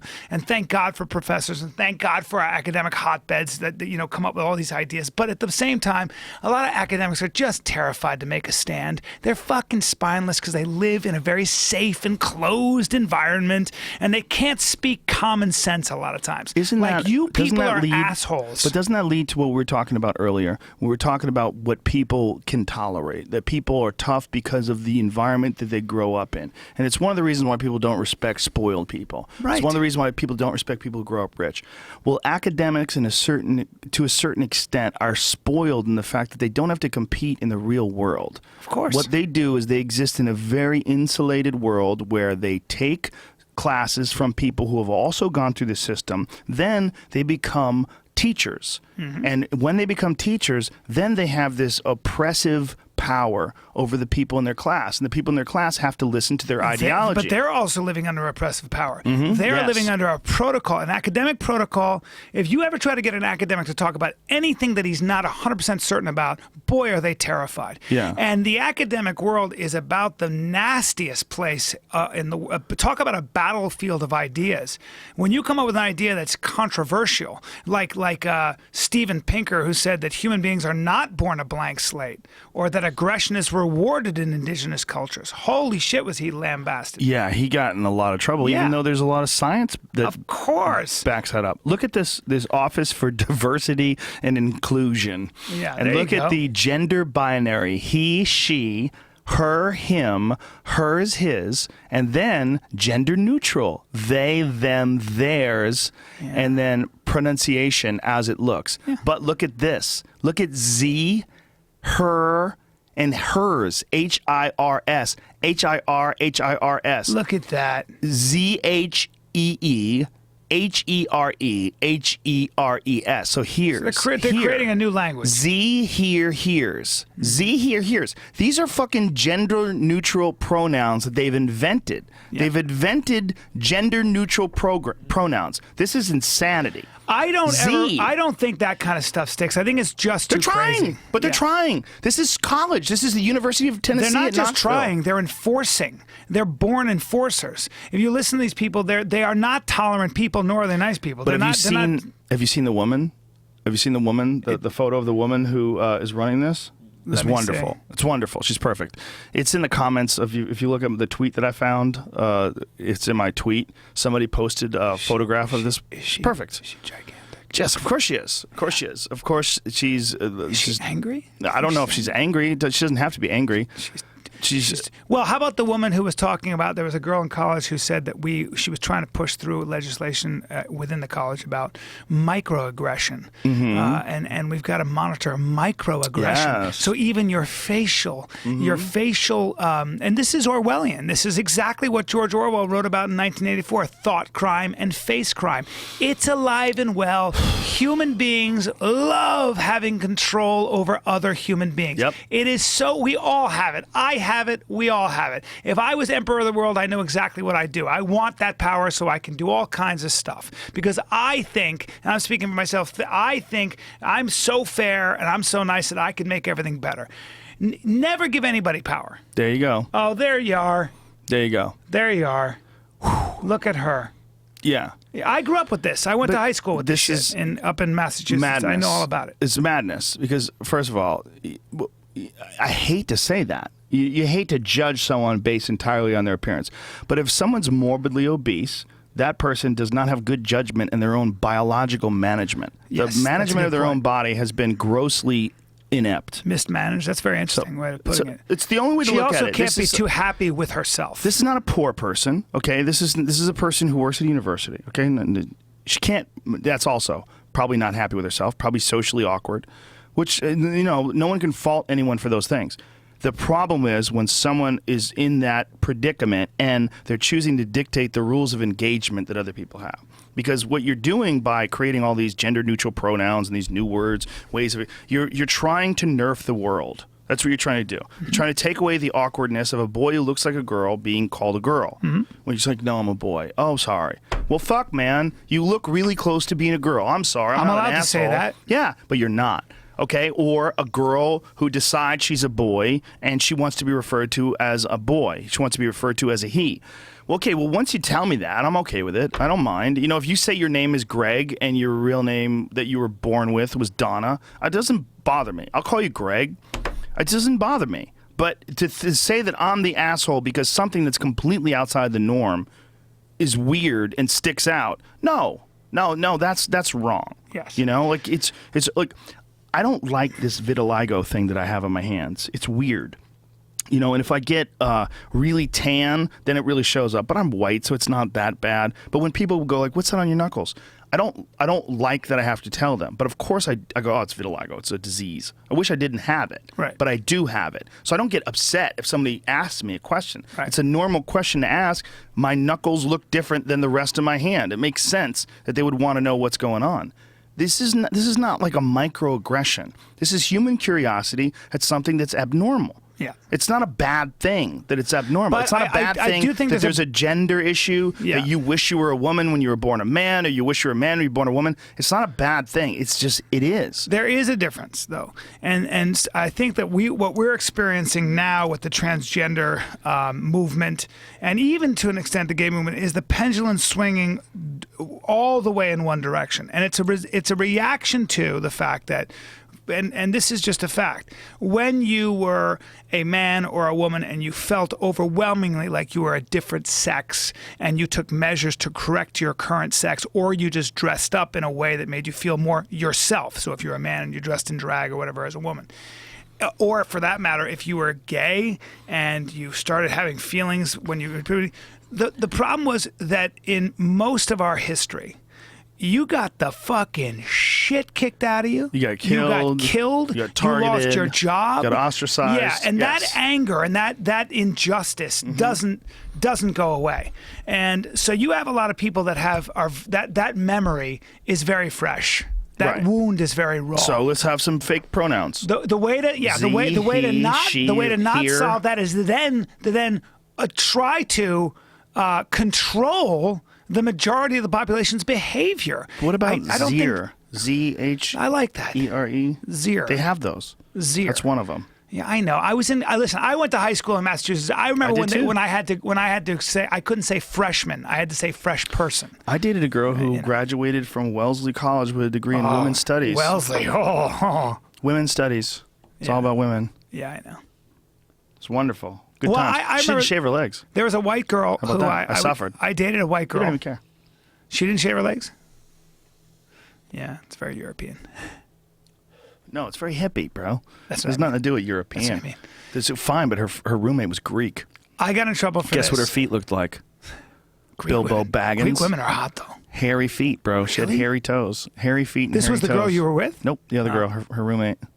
When you're younger, man, you'll fuck a bear. It doesn't matter. I mean, I don't give a shit. She was beautiful, but she was blonde. Like, she was a pretty girl. And the roommate. There was a girl I dated who was a liberal white girl. Jesus, that's not real. There was this white girl, and she majored in African studies in college. And those I are the went, and best. all I did was this. I go, why? Because I knew the answer was she was a liberal white girl and just wanted other black people to be like, you're my favorite white. You're my favorite white, and you understand us, and you're down with our cause. I know it wasn't because she was interested in African studies. And then Why I not? said, why did you choose to study African studies? Not that there's anything wrong with it. And not say what you come from, like European history. Why would you care what she studies, bro? I just wanted to know the answer. Okay, and what was her answer? I like She black said dicks. her answer was, It's the best way to get I it. wish. She wasn't even into black guys. She goes, I find that question offensive. And I said, Whoa. that's what I thought you'd say. Oh, that's hilarious. That's what I thought you'd say. Why? I find that question offensive. Because I'm not prejudiced at all. So But that's a good question. It's a good question if you say, like, I'm a professional poker player. Oh, why? it's a fair question. Or maybe you wouldn't say why. Yeah, you wouldn't say why. But you would say, I want to what be do a you like the professional most of poker it? player. Why? Yeah. That's a good question. Yeah. That's a real question. If you said, I want to be a professional poker player, I would definitely say why. People ask me if they want to be actors, and I ask them why all the time. Why? What is it about acting that you want? Pay attention to that now. Hold on. Right. Do you want what you see at the awards, or do you really want to be an actor? West. Yeah. He's not even an actor. But he could. Kanye West and Donald Trump, in my opinion, in many ways are my least favorite Americans. How dare you? No, I'm not talking about the politics or anything else. I just think, and I have a thought about that. I actually think that they would have benefited a great deal, and they're accomplished people. Don't say slavery. No, they would have. Donald Trump would have been a great slave, sir. I think they would have benefited a great deal. Follow me on this line of logic. Okay, I'm trying. I don't think they've ever been punched in the face well and hard by somebody who knows how to punch. And here's what I mean. The first time I got punched in the face, I actually got kicked in the head by a black belt, and I got knocked out. It hurt so badly, I fucking renounced God. You know, I was just like, Did you believe in God before you got hit? No, but I mean, in other words, I thought I was the center of the universe, and I got kicked in the head, and I fell forward. I woke up, and I was like, I quit everything.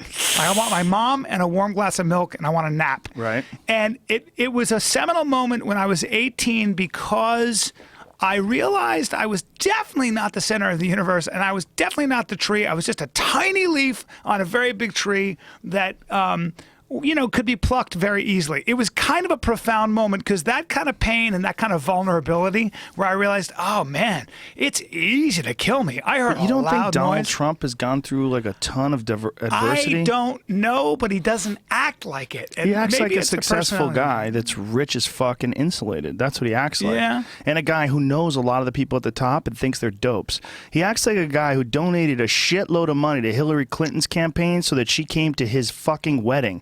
And she did. And she did. Okay? I love it. So when you recognize that, then you kind of understand why he acts the way he acts. Yeah. If you walked into a room full So he of just retards, feels like the king. if you walked into a room full of retards and you had a rifle in your hand and you said, "Sit the fuck down, I'm running this town now," okay? Because you retards have been out shooting my cows and fucking my dog and lighting my house on fire. Everybody sit the fuck down. Well, in a lot of ways, to a guy like Donald Trump, when he's talking about all these people in Congress that didn't know the difference between the Shia and the Sunni, when he's talking to all these people that did make these decisions based on shitty evidence, when he's talking about all these fucking people that are secretly playing poker on their fucking cell phones and they're making gigantic decisions or jerking off under the table and they get caught, he knows that. He's been around too long. I'm not saying I support him. I'm not. I hear what you're saying. I don't like his arrogance. I don't like what he said about Mexicans, especially. No. It's short-sighted and it's neglecting. It's also bullshit. Building a wall around the center. You know. See, neglecting what's the difference between Mexicans and Americans in the first place? It's just luck. Yes. It's luck and opportunity. They're all just human beings that got unlucky. If you were born in fucking Juarez, you would be just like them. So yes, fuck you would. off. Yes, you know. exactly. So when he says that kind of shit, especially him. You got lucky, bitch. Yeah. You got lucky. You got lucky you weren't born in Tijuana. If you were, you'd be just He was like born them. to a father who had a lot of money. That's right. Son of a bitch. No. But that's why he's like he is. I do think this. What do you think of this? A big chief concern always in elections is the economy. And I'm always fascinated that we never hire economic studs, guys who actually made a lot of money in the economy and competed. Instead, we hire government bureaucrats. And I don't know what the answer is, but it seems very counterintuitive for voters to vote for, say, a guy like Barack Obama, who actually didn't leave any. He never really worked he was a community organizer. He never had a real job. And then he had kind of okay grades, I think, at Occidental, and then I think Columbia, and then he taught at Harvard, left no academic papers or legacy, and then was kind of greased into being a senator and didn't leave any legislative legacy. And you look at the guy, and he's a really good speaker, and he seems sensible and fair. But it's interesting that we voted for him, and I voted for him, primarily on the idea that he was black and different and sent a good message to the world, or 1,000 reasons. But I know I wanted to show the world that we weren't a prejudiced nation after the war, and that we were a progressive group of people, and that Obama did seem really sensible, and he seemed fair, and he seemed thoughtful. So I'm criticizing myself for this, but I think it makes sense to vote for somebody sometimes like, Republicans make it fucking so hard to vote for him. But I just feel like if you really care about the economy, vote for a guy who had to really compete and win in the economy. They might have a better understanding and perspective. Right, but would they be the best qualified dealing with social issues? Would they be the best qualified to deal with international dilemmas? Well, international probably, but social issues, I think the best way to deal with social issues is to do exactly nothing, maybe. Do you think that it's possible that the whole idea of being a president is just antiquated? It's all just some alpha male primate monkey shit. We have to have a top dog. No, because the way the presidency, the way our government is organized is fantastic in a lot of ways. In terms of the president still has veto power, but needs 2/3 of the majority. Well, that didn't stop us from going into the Iraq War, which is what you originally talked about. Yes. That's true. And also, if you look at the president, like if he relies on Congress and Congress relies, all those laws that are set up in place to make sure that he, doesn't have like ultimate power, although he can. Well, why is he there in the first place? Why do we have that? Why do we need one person? Why is there supposed to be one captain? Because ultimately you need one. Ultimately, the responsibility of the president is when you have 6 different sources, the State Department and the intelligence, and all these people coming to you with the options. You do need a decision maker. Really, one guy? That seems so ridiculous. It's never one guy. It's just never one guy, though. If he really is that good, why would he have Joe Biden as his second guy?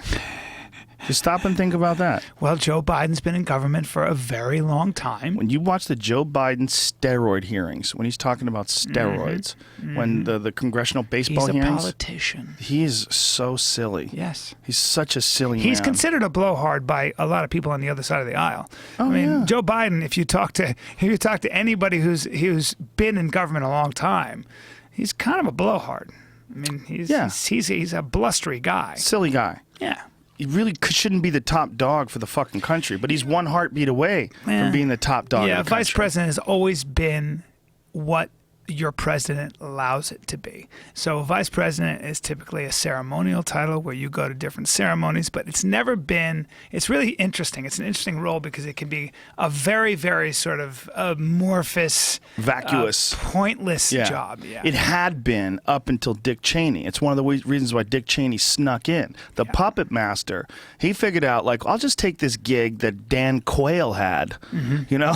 Yeah. I mean, I'll take this gig that really dumb motherfuckers had. Yeah. Except Al Gore. Al Gore was a pretty well-respected, smart guy. He was respected in some circles, but Al Gore never had much of a backbone. Al Gore was always criticized for never really having a strong position on much. So, but if you look at a guy like a Barack Obama, what he's like is like a really strong headliner that takes a shitty opening act with him on the road. You know? Because if you listen to Joe Biden talk, and he's okay, it's all right. Yeah. It's not offensive to your ears. Yeah. He's not a terrible speaker. But then Obama's so good. He's so good. He's so powerful. He makes everything seem so comfortable. He's such a good talker. Yeah, but he also, at the end of the day, I think, he says he's a big free market guy, but I think Obama really does believe in top-down authority. I do think he really believes that ultimately a central group of smart people should be making most of the decisions. I feel that from him. Anybody who watches fucking Storage Wars should think that. Watch Naked and Afraid. You don't want to stop these people from making the critical decisions about this world's fucking future. Yeah, you can't just have everybody. No. I mean, that's a terrible thing to say. No, but you can certainly have top-down. You need a federal government, my God, for certain things. Right, but you ultimately, isn't the Electoral College, isn't that a really fucking scary thing? That you can decide that there's a representative of the state. So the state votes for a representative. Well, I'll tell you what I'll tell you what the good side of it is. What? It means that states that have very small populations aren't ignored. Right. And that's why they go to Iowa. Right now, that's something that you need. That's why the politicians go to Iowa, right? There's an intelligent argument to get rid of the Electoral College. They fucking dust these farmers off. They sit them down. And they say a bunch of bullshit to them. Well, that's because the campaign starts there. And also because they can't read, so they just listen. No. And then That's a mistake. A lot of farmers are super dude, smart. They don't read at all. No, man. They're too busy. No, man, you're reading planting propaganda. Grain. They're picking corn all day. God, they don't have any time for reading. Those farmers are actually, most of those farmers are smart. Well, you have to be. Look, it's a very tight business. Yeah. Like your margins are very small. Oof. And also there's weirdness like subsidies. Like wait a minute. Huge subsidies. If it wasn't for subsidies, there's a lot of farms that would be done. Of course. A long time ago. And guess who benefits from subsidies? Huge corporations. Factory farms. Yeah. Huge factory farms, corporations, and the corn industry. There's a fucking fantastic documentary called King Corn. Yeah, it's fucking nuts, man. Yeah. These guys, they set out. I mean, I've mentioned it several times in the podcast, so I apologize if you heard this before. But if you haven't seen it, just check it out. This guy, they did do like an analysis of their own bodies and find out what percentage they are of corn. Some ridiculous percentage of all the carbon in their body has come from corn. Yeah. And then they go through the aisles of the supermarkets and they start looking at the corn syrup and corn starch and corn this and corn that, and you realize how much fucking corn is in everything. Huge lobbying efforts in Congress. And not good for you. No. God damn, it makes a steak good though. Yeah. Do you prefer grass-fed steak? I like grass-fed steak only because I just believe they're ruminants. I've been told that they're supposed to eat grass, so I like things that are more natural. I don't know if it tastes better. I don't know if it tastes better, but for me it does because my mind says this is grass-fed. I'm going to be healthier. They're different. I wouldn't say I prefer grass, but there's something about a really nice fatty corn-fed ribeye that I understand. Yeah, it's delicious. 100%. Some of it's really good, but it's not good for the animal. That's for fuck sure. And it's darker meat, and I gotta feel like darker meat is better for you. I know that's probably not logical. But well, the way the meat, the way if a cow eats the way it's biologically supposed to, I'd imagine that it's probably better for you. Well, I feel like that about eggs. You know, sometimes my chickens, I leave them in the chicken house. It's a big fucking chicken house. Just had a chicken die the other day. For no reason. They just die. They just die. They just die. Chickens don't live long. Well, I don't know how long they live. Their little chicken hearts give out. There's nothing happened to it. It was in the coop. And the coop, it's more. I call it a coop, but it's really a chicken house. It's big. Did you check its back for peck marks? They did peck it. They pecked it as soon as it went down. They're fucking cannibals, those monsters. Did they eat it? They would eat it. Wow. They pecked at it, but it wasn't dead for very long before we found it. Point being, when I don't let them out, their eggs don't taste as good. Their eggs look different. Their eggs become more yellow. And I buy the best chicken food that you can buy, the healthiest chicken food that you could buy. But really, they want a free range. And when you let them go, and then they run around the yard, and they peck grass, and they eat bugs, their eggs are much more delicious. Sure. And they're a dark yolk. Yeah. There's like the other day, I took a photo because I had eggs, and 2 of them were from an egg from when they were grazing, and 2 were from a little bit later when we had them in the coop for a few days. And when they're in that coop, their fucking eggs come out yellow, like supermarket eggs. Not quite that yellow, but pretty close. Whereas otherwise, they're a dark orange, and they literally taste different. I gotta think they're more nutritious. I mean, it only makes sense. They certainly taste better. Your eggs, I've had eggs from your coop. They're amazing, right? The Joe Rogan eggs? Yeah. Delicious. You get them the day of. Like, I get them in the morning, and then I cook them. I'll have like an egg sandwich for breakfast on some I need chickens, sprouted man. bread, some Ezekiel bread. Ooh, Ezekiel's good stuff. With jalapeno. I like to take the jalapeno. It's slicey. And then I take some El Yucateca or maybe some srirachas occasionally. So good. And I put it over the fucking Sriracha. sliced jalapenos. I double down. With a little Jalapeno. mayonnaise. I'm not scared of mayonnaise, bro. No, don't be afraid of I'm mayonnaise. not scared. I put a little swath. Fucking work out. If you wanted to burn right torture through my that wife, you'd give her mayonnaise. mayonnaise and onions mixed in. She'd throw up immediately. She doesn't like either one of I those like things? myself some mayonnaise. She can't look at mayonnaise. Really? What do you have a food that you just can't eat? No, I'm a man. Jesus. What the fuck is wrong with you? Okay. Would I don't you have eat any weird brains? phobias. I've eaten brains before. Not I've me. eaten lamb's brains. I won't eat tongue or brains. Really? I'm not crazy about kidney and stuff. Why like is that? It's just I don't like the Texture the of tongue? Yeah. Jews know how to make the tongue. Yeah. Kosher tongue, a cow tongue. Ugh. Never had it? No? No. I did have it as a kid. And I said, this looks like a tongue. And my grandfather said, it's not a tongue. And I go, it looks like tongue. I was in Greece. And I ate it. And I was like, fucking tongue. And it was Liars. tongue. God damn it. I never ate it again. When we were in Montana and we ate that deer skull, you didn't eat any of that deer tongue? When they chopped No, up the deer tongue? But I ate eyeball. Remember when I ate? Yeah. Steve gave me the fat behind the eyeball that was Mm-hmm. raw, and I ate that. Yeah. What was that called again? Tallow? Yeah. Tallow, yeah. Yeah. That It tastes stuff's- so chewy. Chewy. Yeah, I didn't eat it. I saw you eating it. It was disgusting. That I'm was like, when I'm I not did the stupid. ravine comer, and then I ate. Yeah. The ravine comer makes me sad to this day. Yeah. Because one of the funniest things that happened on the trip with Bryan and I when we went to Montana with Steve Ranella and crew is that Bryan created a character called the Ravine Comer. Where I was going to come in a When ravine. there's only been a few times in my life where I almost blacked out from laughing, and that was one of them. But you're never going to see it. You're never going to see it because that's fucking good old-fashioned outdoorsman, sportsman's channel. Jesus, and we're out there hunting. Part of it's like I like to do There's it to beauty in guys the like land. Steve Ranella and Dan Doty who don't know what to do when I go, hey, is anybody using this ravine? If not, I'm going to come in it. You might have a cum in the ravine? Well, you started getting angry Yes. and yelling at And then it. I You jacked off. I fucking bitch. mock And jacked then off. I didn't really jack off. kept talking about being the ravine comer, and you had to be there. But the point being is, like, Point being is I'm a lot 10 of our 10 years old. ridiculous silliness will never make it on his show. No. So we're doing this amazing performance for, like, you're doing it more than I am. I'm not that kind of, you're a different kind of on than I am, Yeah. when we go to these things. It's one of the reasons why I love having you around is because you just love making everybody laugh. You love making me laugh, My too. favorite thing in the world. Yeah, you're just ridiculous This with it. weekend, I made somebody laugh for 1 hour, the groom of the wedding, and this is so sick, but I made him laugh. I've never made anybody laugh that hard I did an hour of material, and it was all, his son is a really good-looking 17-year-old, a wrestler, really muscular and really smooth. Oh, this is us. We're turkey hunting. Is this That's a short clip from. Oh, play it. Let's Play watch. it. Hold on my story, please. Play it. Let's hear it. Right. Wonky ass Sportsman's Channel network. Well, let's let it load up. We had just leave it right there. We had a good fucking time though, man. It was a good That time. was a good time. Turkey hunting though is for the birds. Yeah. Here's the problem with turkey hunting, and if you love turkey hunting, I appreciate it absolutely. I get it. I shot a turkey. We ate some of it. It was delicious. Tastes just like turkey. Yeah, get this. I like to call them in, but trying to locate them and not having any idea where they are, hoping that they come. I was asleep and snoring, and Steve Rennell was like, "You're sleeping." I was like, "No, I wasn't." Like lying down snoring. But when you wake me up, I will fucking tell you I wasn't sleeping automatically. Yeah, what is it about that? It's like that vulnerable feeling, like I'm awake. It's embarrassing. I was sure that I was awake.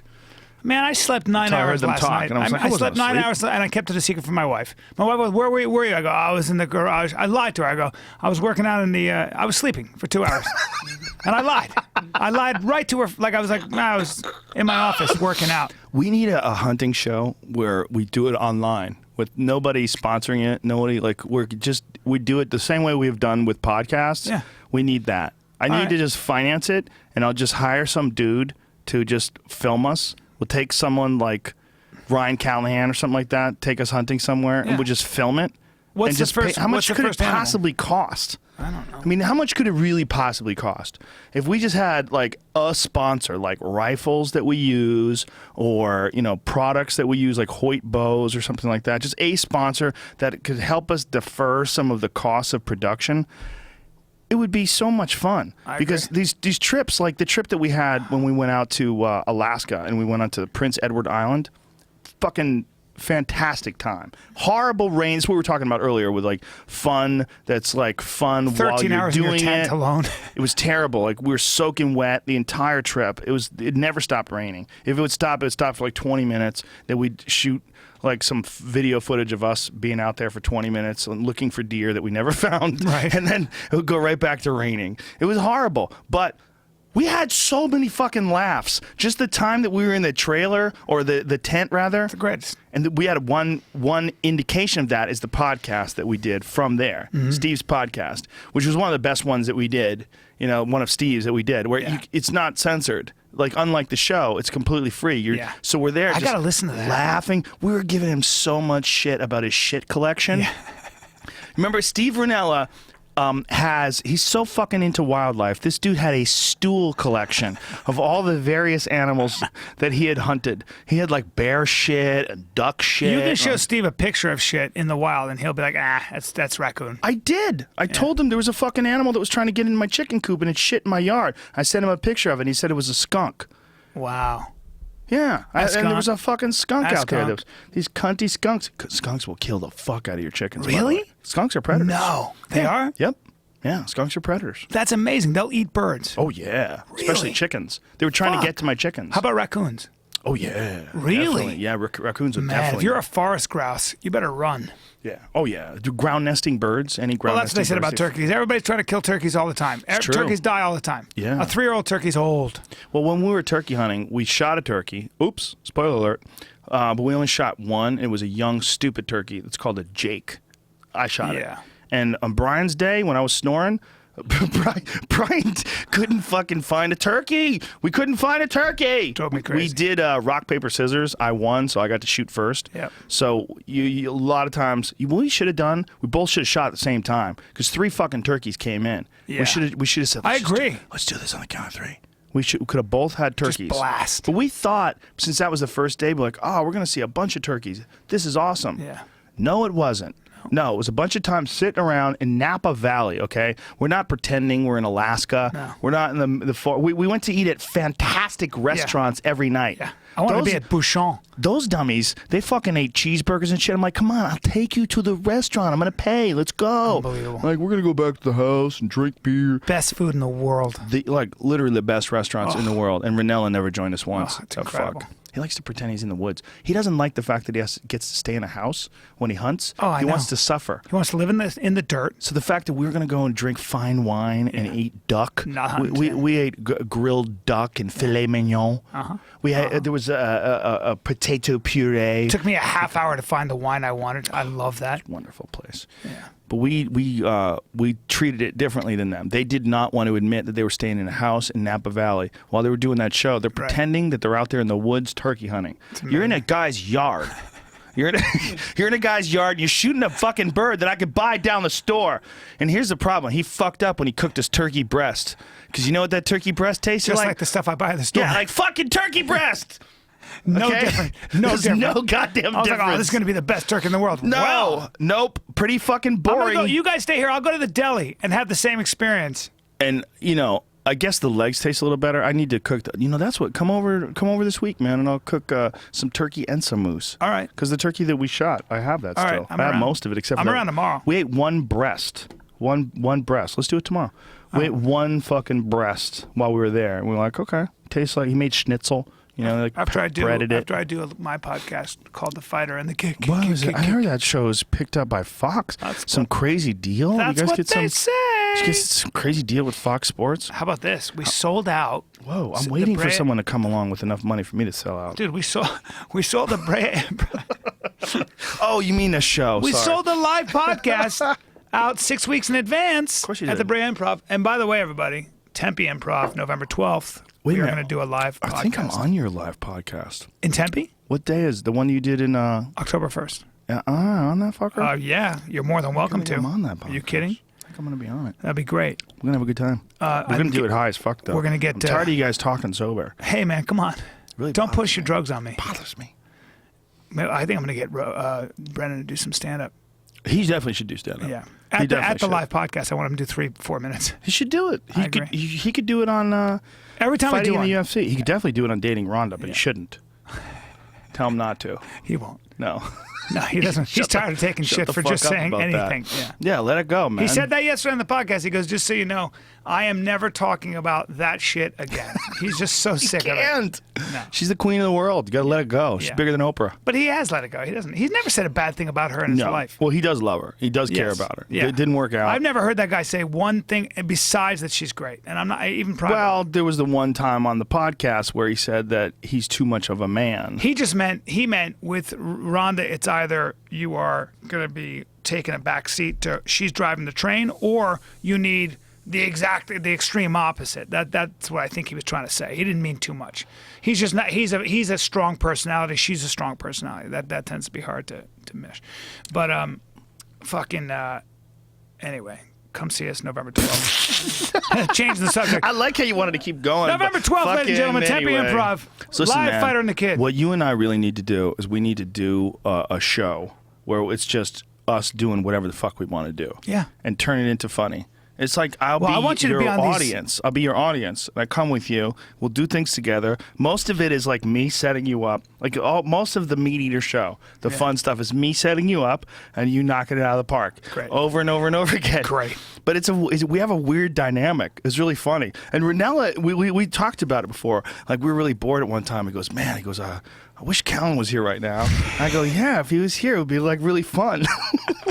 He goes, no offense. I go, no, it's not. I'm not funny like that. I'm a different. I mean, occasionally I'm funny like that, Yeah. but not like you can't count on it. No, I'm a jackass. I only have fun when I'm being a jackass like that. I'm looking for any opening. You're talking, I'm not even listening. I'm like, where's an opening? I can give a fuck what you're saying. Isn't that a problem when you're doing a podcast? Of course. Of course, a problem with my life. I'm never serious. But it's not necessarily a problem when we do stuff like that. Fucking man. works for stand-up. Yeah, it definitely works for stand-up. Yeah. But it also works for doing that hunting thing. We got to talk to Ranella about that. Let's do it. Say, listen, because I briefly talked to him and his company. We talked about me doing a show, and I was really considering it. But first of all, there's a lot of shit that I take from hunting that for no reason. It's so silly. I take it from people that have dogs and cats on their fucking Instagram page. I got into it with this lady. She's a very nice lady. She's a tattoo artist. She gave me a hard time about calling hunting ethically retarded or something like that. And then I went to her page and she's got animals. I'm like, come on. You feed your animals murdered animals. It's the only way you're going to keep them things alive. If you have dogs and a cat, what do you feed them? She admitted. She goes, yes, it's like a necessary evil. And, it was a very friendly exchange because she had beautiful artwork. She's a really talented tattoo artist. I go, come on, this is silly. Like you're not getting this from the dog food tree. You're getting it from horse meat and things like that. Well, from that and from cows and byproducts and guts and feet and all kinds of shit that they grind up, and lamb, which is basically baby sheep. Yeah. The chickens, they fucking grind chickens up and compress them into cat food. I mean, that's what it is. And those animals are not happy, and they're a real living thing. If I shoot a moose or whatever the fuck I shoot, I'm eating that whole goddamn thing. And it's one animal, and that's one of the things that I like about hunting a large animal like that, as opposed to like a turkey. If you shoot a turkey, it's only going to live. I mean, it's only going to feed like a few people. Like a turkey will feed 5 people. Yeah. Like that turkey was shot, 5 people we can have in a meal. Yeah. And it's over. But it's also this. I mean, what I always say is, even trophy hunting, which I don't do, but even trophy hunting, is the revenue from those kinds of hunts. I honestly hate that argument, and I really want to talk to hunters about not using it, because it's true. It is true, but it's so fucked up that it's true. That it's more. It's just economy. It's economics. Yeah, it is economics, but it's. Here's the deal, right? If you love something, whether it's elephants or rhinos, you love some exotic, crazy animal that we don't have in North America, and you want to pay a lot of money to shoot it, and you're not even going to eat it. I guess they do eat elephants, which I didn't know. Until I started getting into, but I guess it tastes good, man. It's fucked because they're intelligent, and they're not traditionally thought intricate of family structures and all that. Great memories. Yeah. They remember family members from like 20 years ago. They reunite them. They hug. Like it's trippy, man. I've seen a video of a mother and a child reunited after 20 years, and they're hugging. Like, we don't think anything of a child leaving a family, because that's what we do.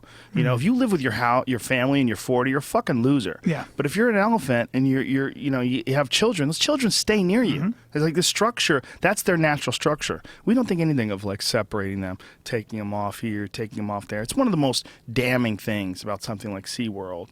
Like that they have the balls to have these commercials where they say, we haven't taken an animal from the wild in 35 years. That's like a human having slaves. Yeah. Saying we haven't kidnapped this person from their family in another country in 35 years. So this is okay that we keep these slaves. Because that's what an orca is. When an orca or a dolphin, they're fucking slaves. I didn't see Blackfish because I find it too upsetting. It'll drive you crazy. Yeah. It'll drive you crazy. It doesn't matter what they say. There's no getting away from the fact those animals are captive. They go into psychosis. Yes. There's all sorts of problems with them, but there's just no getting away from the fact they're captive. You're not talking about a dog, man. My dog got upset today because I was on the other side of the fence and I was having a phone call. And he's pawing at the door. He wants to get to me. Come on, man. Hang out with me. Yeah. I'm like, dude, I'm on the phone. I'll pet you in a minute. Right now I'm on the phone. And he has you see my dog's yard. It's giant. It's a nacre. He just wants to be part of you. Exactly. Yeah. And they don't want to be captive. They want to be free to do whatever they want. Yes. And this is a dog who lives in a family. I mean, he's one of the family. Domesticated animal, too. He's domesticated. Yeah. He's a sweetie. He's one of the family. You know, he lives in the house. He sleeps in the house. Yeah. He's just outside doing his thing. And he doesn't like it. Let me out, bitch. Come on. What is this? Imagine the madness if you were a person and you were forced to live in an empty tank or an empty swimming pool. Like, imagine if you, in the same structure where an orca lives, that's your world. How much room do they have? Not much at all. You know what's really terrifying? There's a photo of the SeaWorld parking lot. It shows the parking lot, and then it shows where the orca enclosure is in relationship to the size of the parking lot. It's fucking terrifying. It's terrifying. Yeah, you just feel claustrophobic. It's this tiny little thing. It. Just imagine if you had to live in a drained pool. Imagine if that's your life. It's a form of torture. It is a form of torture. It's solitary confinement. Well, you know, the really crazy animal rights activists believe that you shouldn't own any pets, that I shouldn't even have my dog. I shouldn't have my cats. Yeah, dogs especially are domesticated. There's a difference between a wild animal that's tame and a domesticated animal. Well, my cat's pretty fucking domesticated. Yeah, I don't and know likes being around you. Have you seen Fluffette? I have this fucking rag doll. In the morning, okay, we have to be really quiet in the morning because the cat will hear your voice and start meowing at the door. Meow, meow. Just to come in and get pet. Meow. And you see her. As soon as you see her, she's like, she immediately starts purring. She wants you to pet her. Oh, yeah. She wants you to pick her up. She goes limp. Yeah. I mean, it's the most domesticated animal ever. Yeah. Anybody that wants that poor thing to fend for itself is a fucking crazy person. Yeah. This is it's a baby. The dogs are pack animals too. Dogs want to be. I imagine cats have a pride, but dogs definitely want to be part of. My cats. I have the male and the female. I had a cat just die. She was 13 years old. It's pretty sad. Or not 13. Excuse me. She was 19 years old when she died. It's a long time. But the other one is 7, and the baby, the new one, is 10 months old, I guess, maybe 11 months old now. Yeah, I think she was born in October. So she's a fucking baby still, and she's like this little fluffy fur ball. It's like the difference between her and an animal in the wild is so far removed, so many generations, that it's really odd that we do that to those things. Yeah. You know, they make awesome pets, but it's really odd that we Aren't choose to make cats, like an though- English bulldog. Yeah, that's Something playing with genetics, with and this breeding. fucking flat face. You ever see him try to breathe? Like, they can't. overheat. I'm like, what did we do? Yeah. Or someone, it's not me and you. What did someone do that made that thing? Well, they just played with genes. That whole movement happened. When was that? In the 1920s, or where don't know, we man. started changing dogs? Well, I think they've done it like Eugenics? to a certain extent through the history of dog breeding. I think it's existed for a long time, but not to the level that they've done now, where they make like Pekingese and these special breeds. And I saw a guy the other day that had 2 wolves. He was walking. Are you reading tweets? You No, fuck. no, I was Shut actually that gonna goddamn go, phone I was off. actually going to go to Don't you dare. to see to look that up. That other thing we were talking Oh, about. thought you were reading tweets. No. It looked like tweets to me. No, You tweets, fuck. please. This guy was walking down the street. There's the SeaWorld parking lot. It's in the green. See Oh that? my God. The green is the tank, and the rest is the parking lot. Oh my God. That's the orca enclosure. Oh no. Yeah, it's horrible. It's horrific. Wow. So this guy was walking with wolves. He had pet wolves, and you could tell right away. It was really weird. They were really cool, though. God, they're beautiful. They lope. They're fucking horrifying. They're horrifying, but they're beautiful. The wolves, to me, are like this amazing creature that is, I respect them deeply. I love like what they represent. I love looking at them, but they feel like a trap, man. I think the love that some people have for animals and this really distorted perception of what a predator like a wolf truly is has allowed people to import these things and put them into Idaho and all these different areas. And I'm reading all these stories about what's going on now, how they're decimating the elk populations, and people are really terrified of them. And when I was in British Columbia, and I was up there with my friend Mike, who has a business up there, a guide business, and he has a farm. His fucking neighbors, they had a cow that was killed in the middle of the night by wolves. Yeah. Like they came in and killed a cow. Sure. Like 20 of them. The problem with wolves is that you talk to any farmer, any rancher, why do they hate wolves? And this is the world over. Wolves have like in Sweden, they're reintroducing the wolves. It's really controversial because the people that make their living off their livestock, fucking wolves are such efficient killers. Yeah. And keeping them out is basically, it's really, really hard. They're so smart too. Yes. They're so smart. They act together. There's a reason that farmers traditionally went after wolves right away. Like whether it was in Italy, in Sweden, anywhere, there's no real society that didn't go after wolves because they were so devastating to your crops. But to your we've gone livestock. so far away from recognizing that and remembering that people have brought these things back in some sort of a weird attempt to balance the ecosystem. Yeah. And when they open hunting seasons, there's all these protests, and the protests are almost invariably from people that live in the cities. Yes. That's Well, the issue with also- the difference of Vancouver and British Columbia being a province. Yeah. Like the people in Vancouver, they're all liberal. It's like it's a beautiful place to live. There's no wolves here, man. Don't go killing wolves. But the people who live where you can kill as many wolves a day as you want. Yeah, because you can never get rid of all. Exactly. They're really hard to find. They're elusive. I ran into this guy at the airport, and he was a really smart guy, really articulate guy up in Canada, and asked me a question. What are you here for? Blah, blah, blah. I forget what he told me his business was. I probably wouldn't say it anyway to somehow or another people would figure out who it is. But he was talking to me about his business. We were talking a little bit, and he asked me what I was up here for. And I told him I was up there for a hunting trip. And then he started talking to me about how much he hunts wolves. Ooh. Like right away, he goes into this. Yeah, we hunt wolves all the time, and he goes, "You got to. I own a piece of property up there, and we've seen them chase down calves and kill them." He goes, "We've seen it." He goes, "We've seen the wolves." He goes, "There's so many of them that what we do is they take garbage bales, like a big garbage pail, and they fill it with meat, and then they pour water into the garbage pail, so it's filled to the top with water and meat. Then they freeze it." And once they freeze it, then they take it and they put it out like a popsicle. Wow. And then the wolves can't take it all at once, so they'll definitely keep coming to it. So they get a little bit of the meat, and they'll come back for more, and they got to chew through the ice, and there's meat inside the ice, and then they'll shoot them. Oh. And he said, he goes, "We shoot them all year long. We have to shoot them as many as we can." I've heard the what a Inuit, different reality, man. The Inuit used to take, because wolves were such a nightmare for them. They'd steal their food, their seal at night and stuff, and they would put a razor blade, like a knife with a piece of meat on it, and the wolf would eat the meat and then lick the blade and cut themselves tongue up and die. Just bleed that way. They would. They would put blood on a Keep licking their own blood. on a knife, razor sharp knife. Yeah, it's terrifying. Oof. What a crazy way to die. Harsh way to live. That's those worlds, man. That's those worlds. I really think that a certain amount of struggle, like you said, a certain amount of losing, makes you more humble and respectful. And like what you were talking about, where a guy like Donald Trump, this sort of conversation is all coming around in this one That's thing. what we do here. Yeah, but it really is in this one. It's like, and what we were talking about academia, about the cowardice of this new way of pushing ideology. Objective reality. Yeah. Feeling something, hitting a wall is very important. And they're thought bullies. There's thought bullies about it. And where's that all coming from? Well, I mean, it really is coming from there's a lack of real world experience and a lack of adversity. Mm-hmm. The adversity has only been intellectual diversity.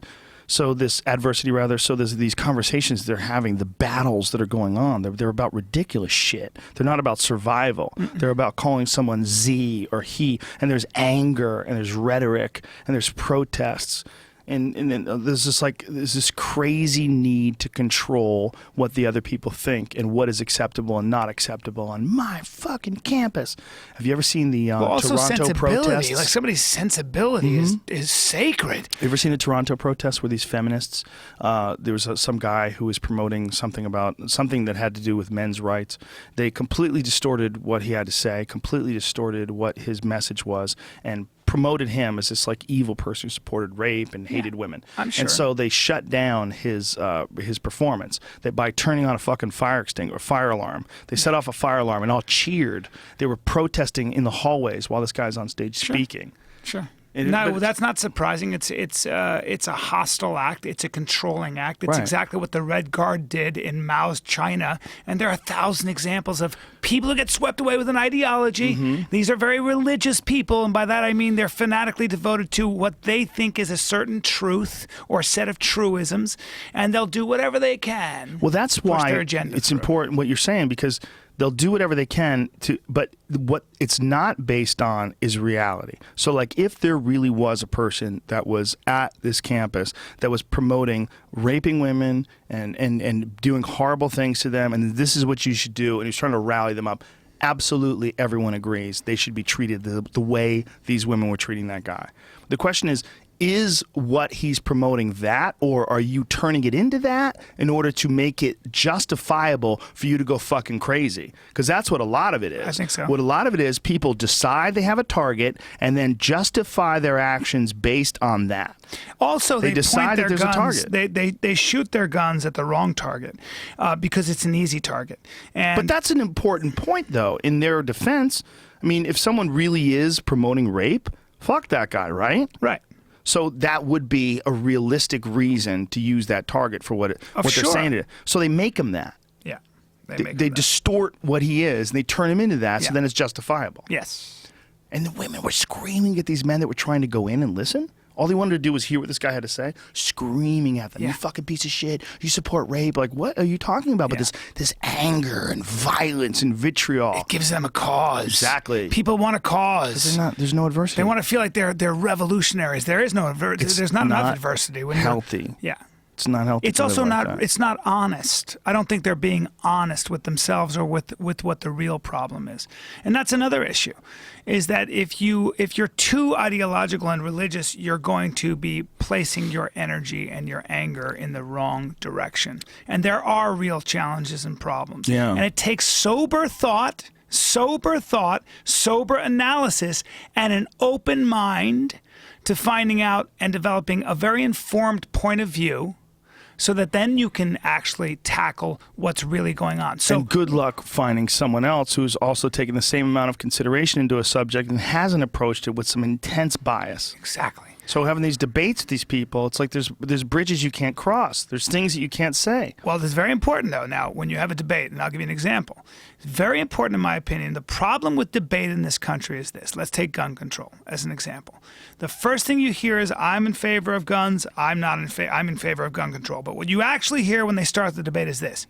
You're a gun nut, and I don't like you. You're a hippie liberal, and you don't know what this country was founded on. And that's where we start. And the minute that happens, there is no way anybody's going to have a discussion, because it starts with, I don't like you. Oh, yeah, I don't like you. Instead of saying, hey, guys, we're both good people who have a different point of view, and we're trying to solve a problem. Nobody in this room thinks that somebody should be allowed to go in and massacre a school or a movie theater. We know we want to solve that problem. Now, this side believes everybody should have guns. This side believes they shouldn't. Where is the middle ground? Let's have a real discussion. It never starts that way, unfortunately. A lot of times it just becomes this crazy sort of, this is my camp, this is my idea, and I'm more interested in being right based on my ideology that's immovable. Yeah. And it's very difficult. It's very difficult to kind of step back and be sober in these thoughts, in these situations. For example, like gun control is interesting, because when this guy came up and shot these two reporters, and this psychiatrist Just happened recently. yeah, Right? and this psychiatrist, I think his name is Lieberman, Jeff Lieberman, and I think he's out of Columbia University. He said something really interesting. Probably a black guy, right? He was a black guy. Jeff Lieberman? Yes, Jeff Lieberman. No, He's a Jew, right? Yes, he's Jewish. I knew it. You guessed. Good guess. Good guess.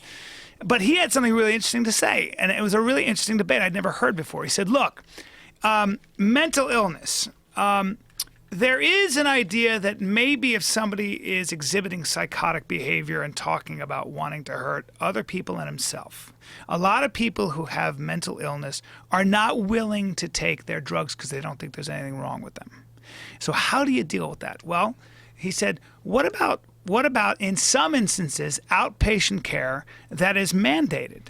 And we're like, wait a minute, that steps on my civil rights. You can't tell me to take drugs. And he said, but wait, if you have tuberculosis, you are mandated by the Center for Disease Control to take your drugs because you're contagious. And you're not allowed to not take antibiotics when you have tuberculosis. And usually it's a 9-month regimen. It can turn you colorblind like it did my buddy Jimmy Burke and all that.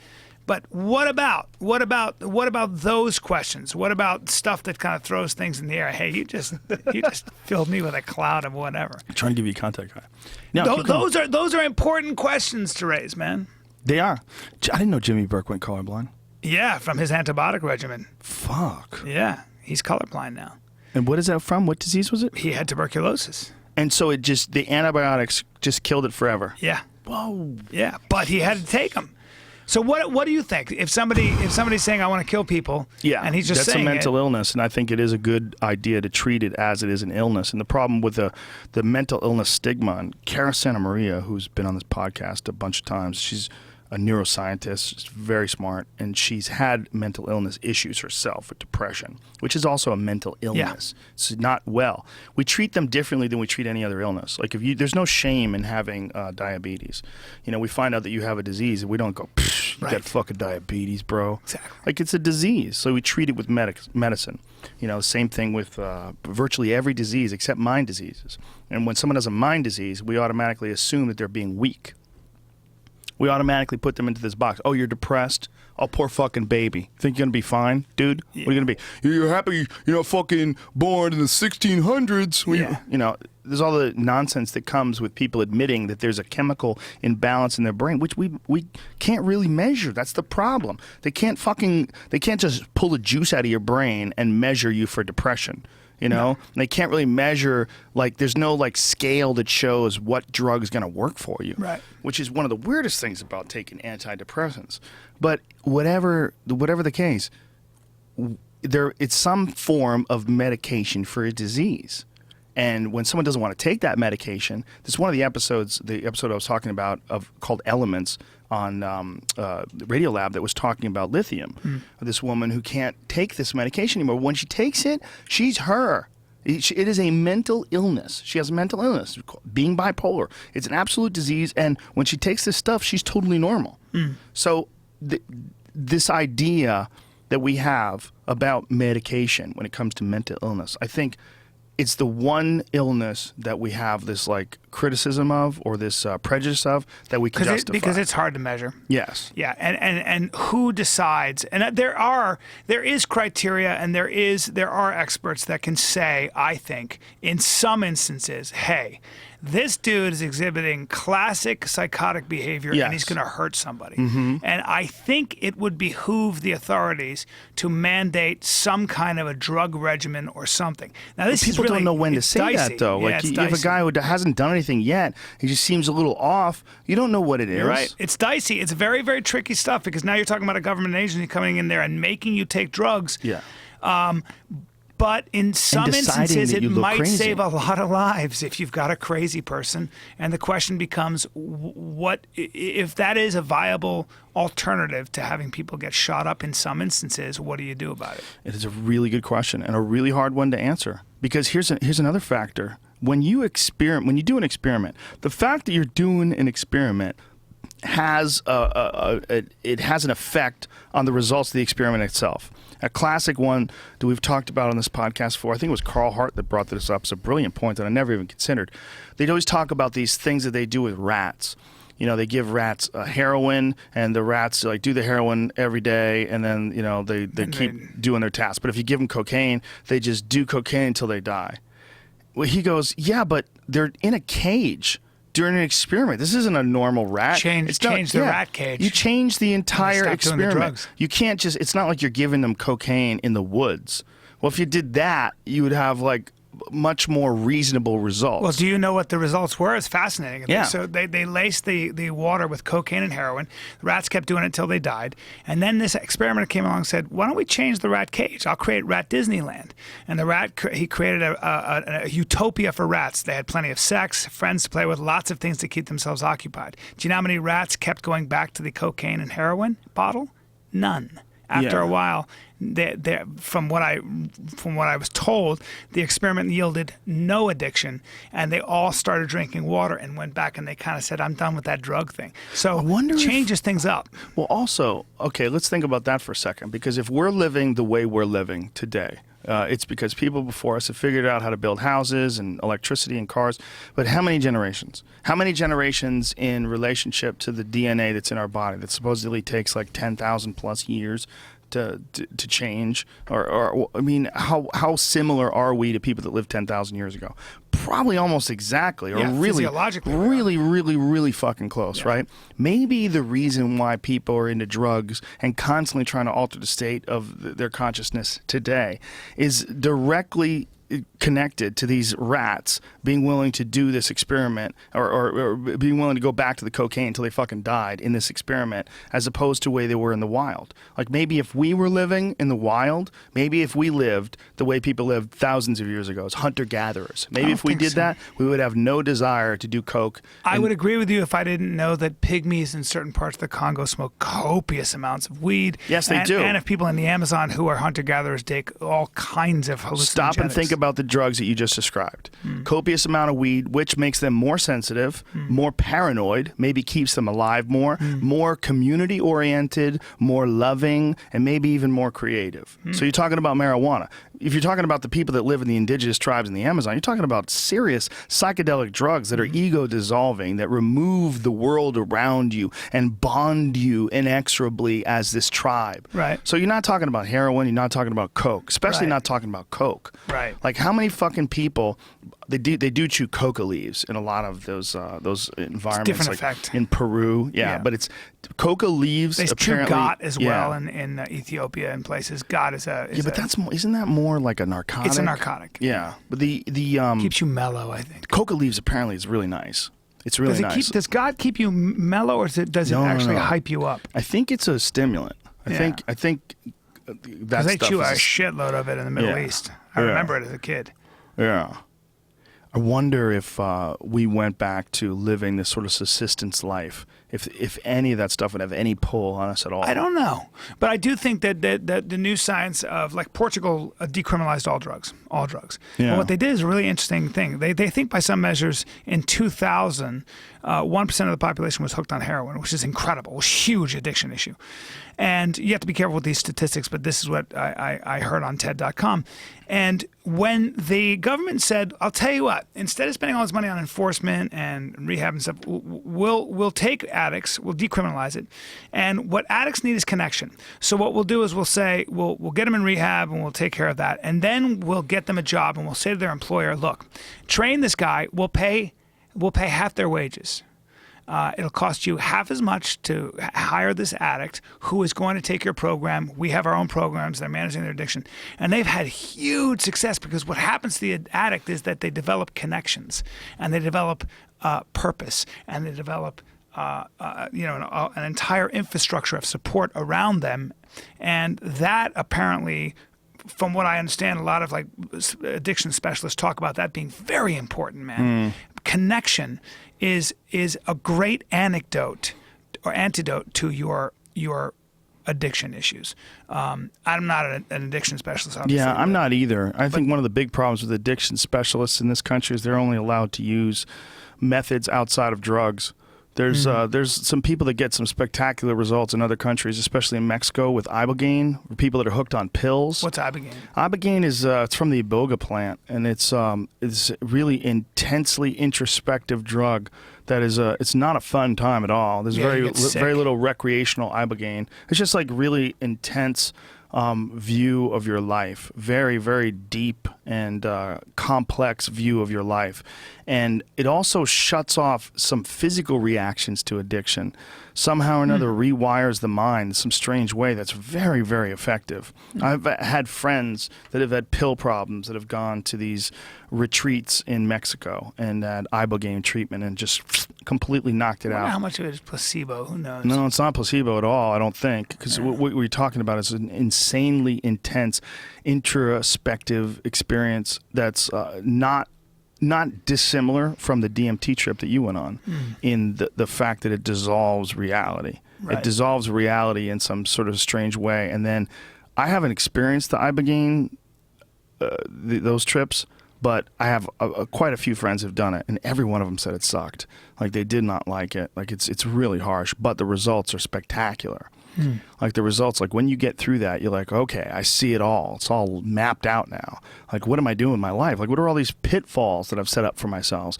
What are all these traps that I've, like, left in my personality? What are all these excuse mechanisms that I have just ready to fucking pop off and send me to the bar? What are those things? When you see them like they're like targets. You see them all around you, like really obvious landmines. It's weird how people have like a lot of those. We all have some of those. But for me, my way of getting out of that is I just ask myself what I really want. And I think that's helpful. Like when I just go, what do I really want to do and will get good at? What really interests me? I think you've never been addicted physically to anything, no, nor have I. So I think we're talking out of our ass when it comes to that. Yeah, I never have. Thank God. I feel lucky that I don't have that. I don't drink much. I never had any of that stuff. So yeah, the pill one and the heroin one, man. That is a goddamn crazy one. The coke one, I've seen them all, and they're real hard to figure from the outside. I haven't experienced what the ache in their bones. Well, what about how much people drink in this country and have always? This country has always been a nation of drinkers, man. And that's why we get gas. Because we don't give a fuck. We get drunk. We make shit happen. That's right, ladies and gentlemen. But it's responsible for a lot of great art, too. You know, that's one thing that people don't want to admit. Of course. How much fucking great music was created by drunk people? I don't know. I think a lot of great music was created by people who sat in in rooms and just played music. Well, that's true too. You know but what I there's mean? They say that what destroyed the Haight-Ashbury movement, that wonderful psychedelic movement, was when musicians went from weed and psychedelics to heroin and cocaine. And the heroin and cocaine was what actually destroyed a lot of great musicians. Yeah, but that's coke. We're talking about booze. Yeah. I think there's been a lot of artists that have used booze, including writers. Historically, there's been a lot of writers that were drunk. Stephen King, when he's in his Stephen prime, King was a said drunk. in his book, which I read, he said there are a lot of creative people that have substance abuse problems, he said, but they happen to be very creative people with substance abuse problems. He said they were creative, and then they had a problem, but it's not what made them creative. That's possible that he's right, but it's also possible that he's saying that because he's not an addict anymore. And he doesn't want to go back to it, and so he's made this sort of connection in his mind that it wasn't the alcohol that allowed him to be so free and creative. It was his own free creativity that he had in his mind, and he had a problem. It is true. That's true. but Or here's another possibility. There's correlation and causation. They're not clearly defined in this. No. Here's another possibility too. People that are creative and have great imaginations and allow themselves to have a great imagination may also be, to some degree, maybe a little self-destructive, or at least searching for different states. And so maybe that the kind of person that's imaginative enough to write a book like Cujo also likes putting himself in something other than his sober state. Totally possible. As well. Yeah. Totally possible as well. But We I think are there's wired also for some that. thoughts that come to you when you're drunk. Like I've done some drunk writing, especially on airplanes. Not me. God, I'm an idiot when I'm drunk. Well, I listen to like music and have a couple Budweisers, and I'll write some stuff that I might not write. Dude, when we were doing the Ice House one time, I was one of the first times. It was in a small room, and I smoked a bunch of weed, and I don't do it, and I got high doing your podcast, and I drank some scotch because you forced me, peer pressure. I don't think I forced And I you. wrote, and I got up on stage and crushed the room with a whole thing I kind of emphasized about how I saved a whale.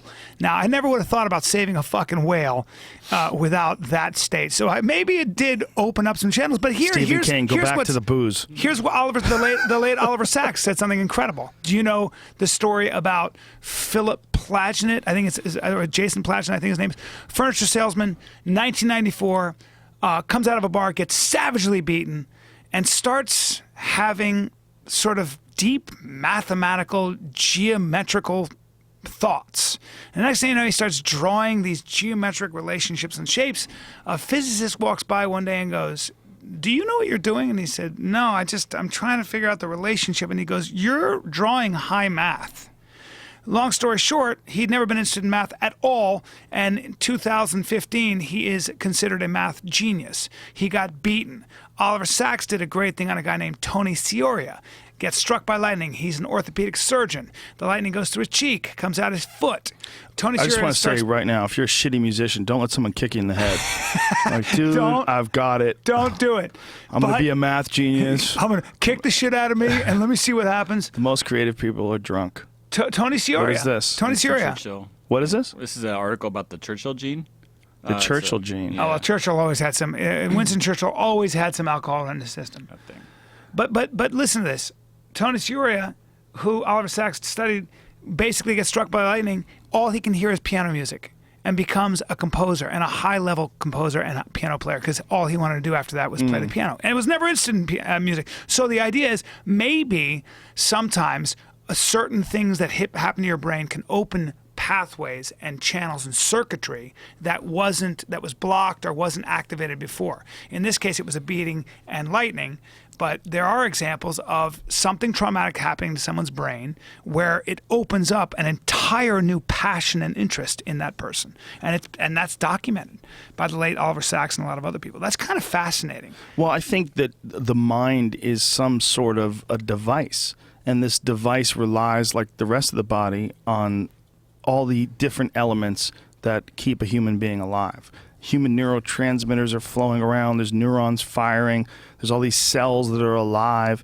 I mean, the mind is just like this fascinating place. Now, when you introduce things that are psychoactive to the mind, whether it's caffeine, whether it's nootropics, whether it's alcohol, whether it's whether it's marijuana, there's an effect. And when that effect happens, there's a cascade of effects. The effect of marijuana, there's a lot of different effects, but one of them is your creativity absolutely gets a kickstart. Something happens. You get a weird way of looking at things. You get a strange, altered perspective on things. Alcohol does the same. It gives you a strange, altered perspective on things. It does it in a douchier way. Makes you a little louder, makes you a little bolder, releases inhibitions. But occasionally someone will write something while on alcohol that is just brilliant. And it comes out of this don't give a fuck thing that alcohol allows you to look at something from a different angle. It's not... Or maybe drops your inhibitions and you're able to be more yourself in some instances. Yeah. I mean, that's Bukowski, a possibility. you know. It's also a possibility that's a combination of those things, that they're not individual, that there's not an either or, that they're all a part of this, most things in life. Yeah. That it's Maybe it quiets down one part of the brain. And they're not allows the other mutually part of the brain to- exclusive. Yeah. Yeah, I mean, listen, man, we're learning more and more about science, brain science all the time. It just shows you not to be too orthodox in your thinking and certainly not too judgmental in your thinking. You know what else, too, that I think is very important and I've monitored in my own life? I don't have a problem with depression, but I do have days where I feel better and days where I don't feel as good. And a lot of that is dictated by how I choose to think. A lot of that is dictated by how I manage my life, whether I'm happy with things that I'm doing, and how I choose to pursue my thinking. And I think there's a certain amount of what that is that makes you feel happy and makes you feel sad that is manageable. And I think too, there's definitely a danger in putting it all on a disease and all on a pill. And for some people, it most certainly is a disease. But there are people that have some wiggle room in their life, and they can turn their life into a much more positive experience for themselves if they just choose to manage it correctly. This is not excluding people that have a legit medical condition and have legit medical depression and there's some sort of a chemical imbalance. Not at all. But I'm saying there's a lot of us that aren't depressed like me, that you can manipulate the way your mind feels. You can manipulate the way your view of the earth is. What you choose to focus on. Yeah. That's 100% true. I always think about that. How you manage what you choose to think about and the perspective that you take. My God, anxiety. When behavioral psychologists, we used to always say, you got to get rid of your anxiety. And now what they say is, if you think of anxiety in terms of just your body getting ready for action, as opposed to, oh no, this anxiety is going to kill me, your blood vessels look very differently. So how you view your own anxiety and the attitude you take, your blood vessels will either constrict, which is not good, but if you look at anxiety as, here I go, my body's getting ready for this, I'm getting ready, your blood vessels and your heart looks exactly the way it does in moments of joy and courage. And that's from a fucking great TED Talk. Again, I can't remember. I wish I could tell so people could watch it. But really interesting. How you look, how you choose to think about your own anxiety has everything to do with whether it's healthy for you or bad for you. And if you choose to think about anxiety in the right way, there's a lot of evidence, measurable evidence, based on a study that followed, I think, 30,000 Americans over 9 years, that suggests that it actually can be good for you. That makes sense if you think about it, because you're shifting what it is, and what it becomes is energy. Yes. And I got this anxiety, but you know what? This is a growth moment. This is important. This means we're getting something done. Something is happening. Yes. And concentrate on it You like used to that. say that. You used to always say, I like those moments where I'm not sure what's going to happen next. Yeah, I do. Very important. Fucking important. I like them to a have little those. too much, It's called though. adventure. It's called adventure. Adventure. It is. That's my adventure is not nickname. knowing what's going to happen next. What I like to do is When run you the come see me podcast do out to the stand-up. last 5 minutes like we're at right now and wonder when the tape's going to run out. Damn. Why does it last only 3 hours? It's fucking Ustream. If we were on, if we had the balls to switch over to YouTube or Twitch. 3 hours is a long time, though. Yeah, it's enough. It seems like a good enough. number. Yeah, people get mad now when I do 2. I did 2 hours yesterday with Ronda Rousey. People were complaining. They wanted more. They called me a lazy do-nothing bitch. Can you believe Jesus, that? those bastards. They called me a do-nothing bitch. I don't How dare really you? read. I don't read any of my. I don't read any of my comments. Well, it's dangerous. I heard a comic friend of mine was talking shit about me and Brendan. I thought it was. Who? Say his name. Don't. No, We'll but I we'll will talk later. about it afterwards. But it was surprising. He's, Yes. he's Well, like a young guy I like. And He might have been misconstrued. Yeah, it might have been. Who knows? Or he might be a was jealous bitch. He was mad. And Might be sad. yeah. Might not be Anyway, happy. I like him. I feel bad. Might not get no laid.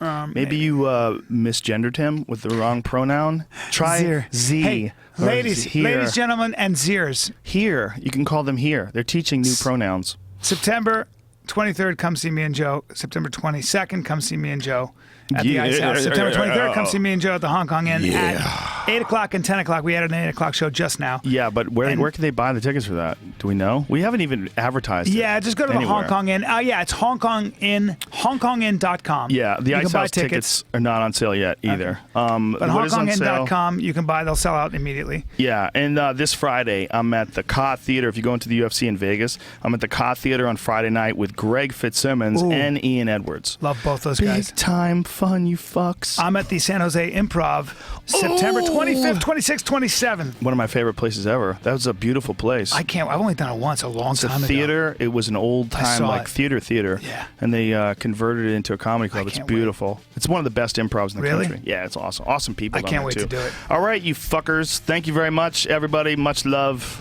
Love you all. Big Peace. kiss. Bye bye. That goes out to...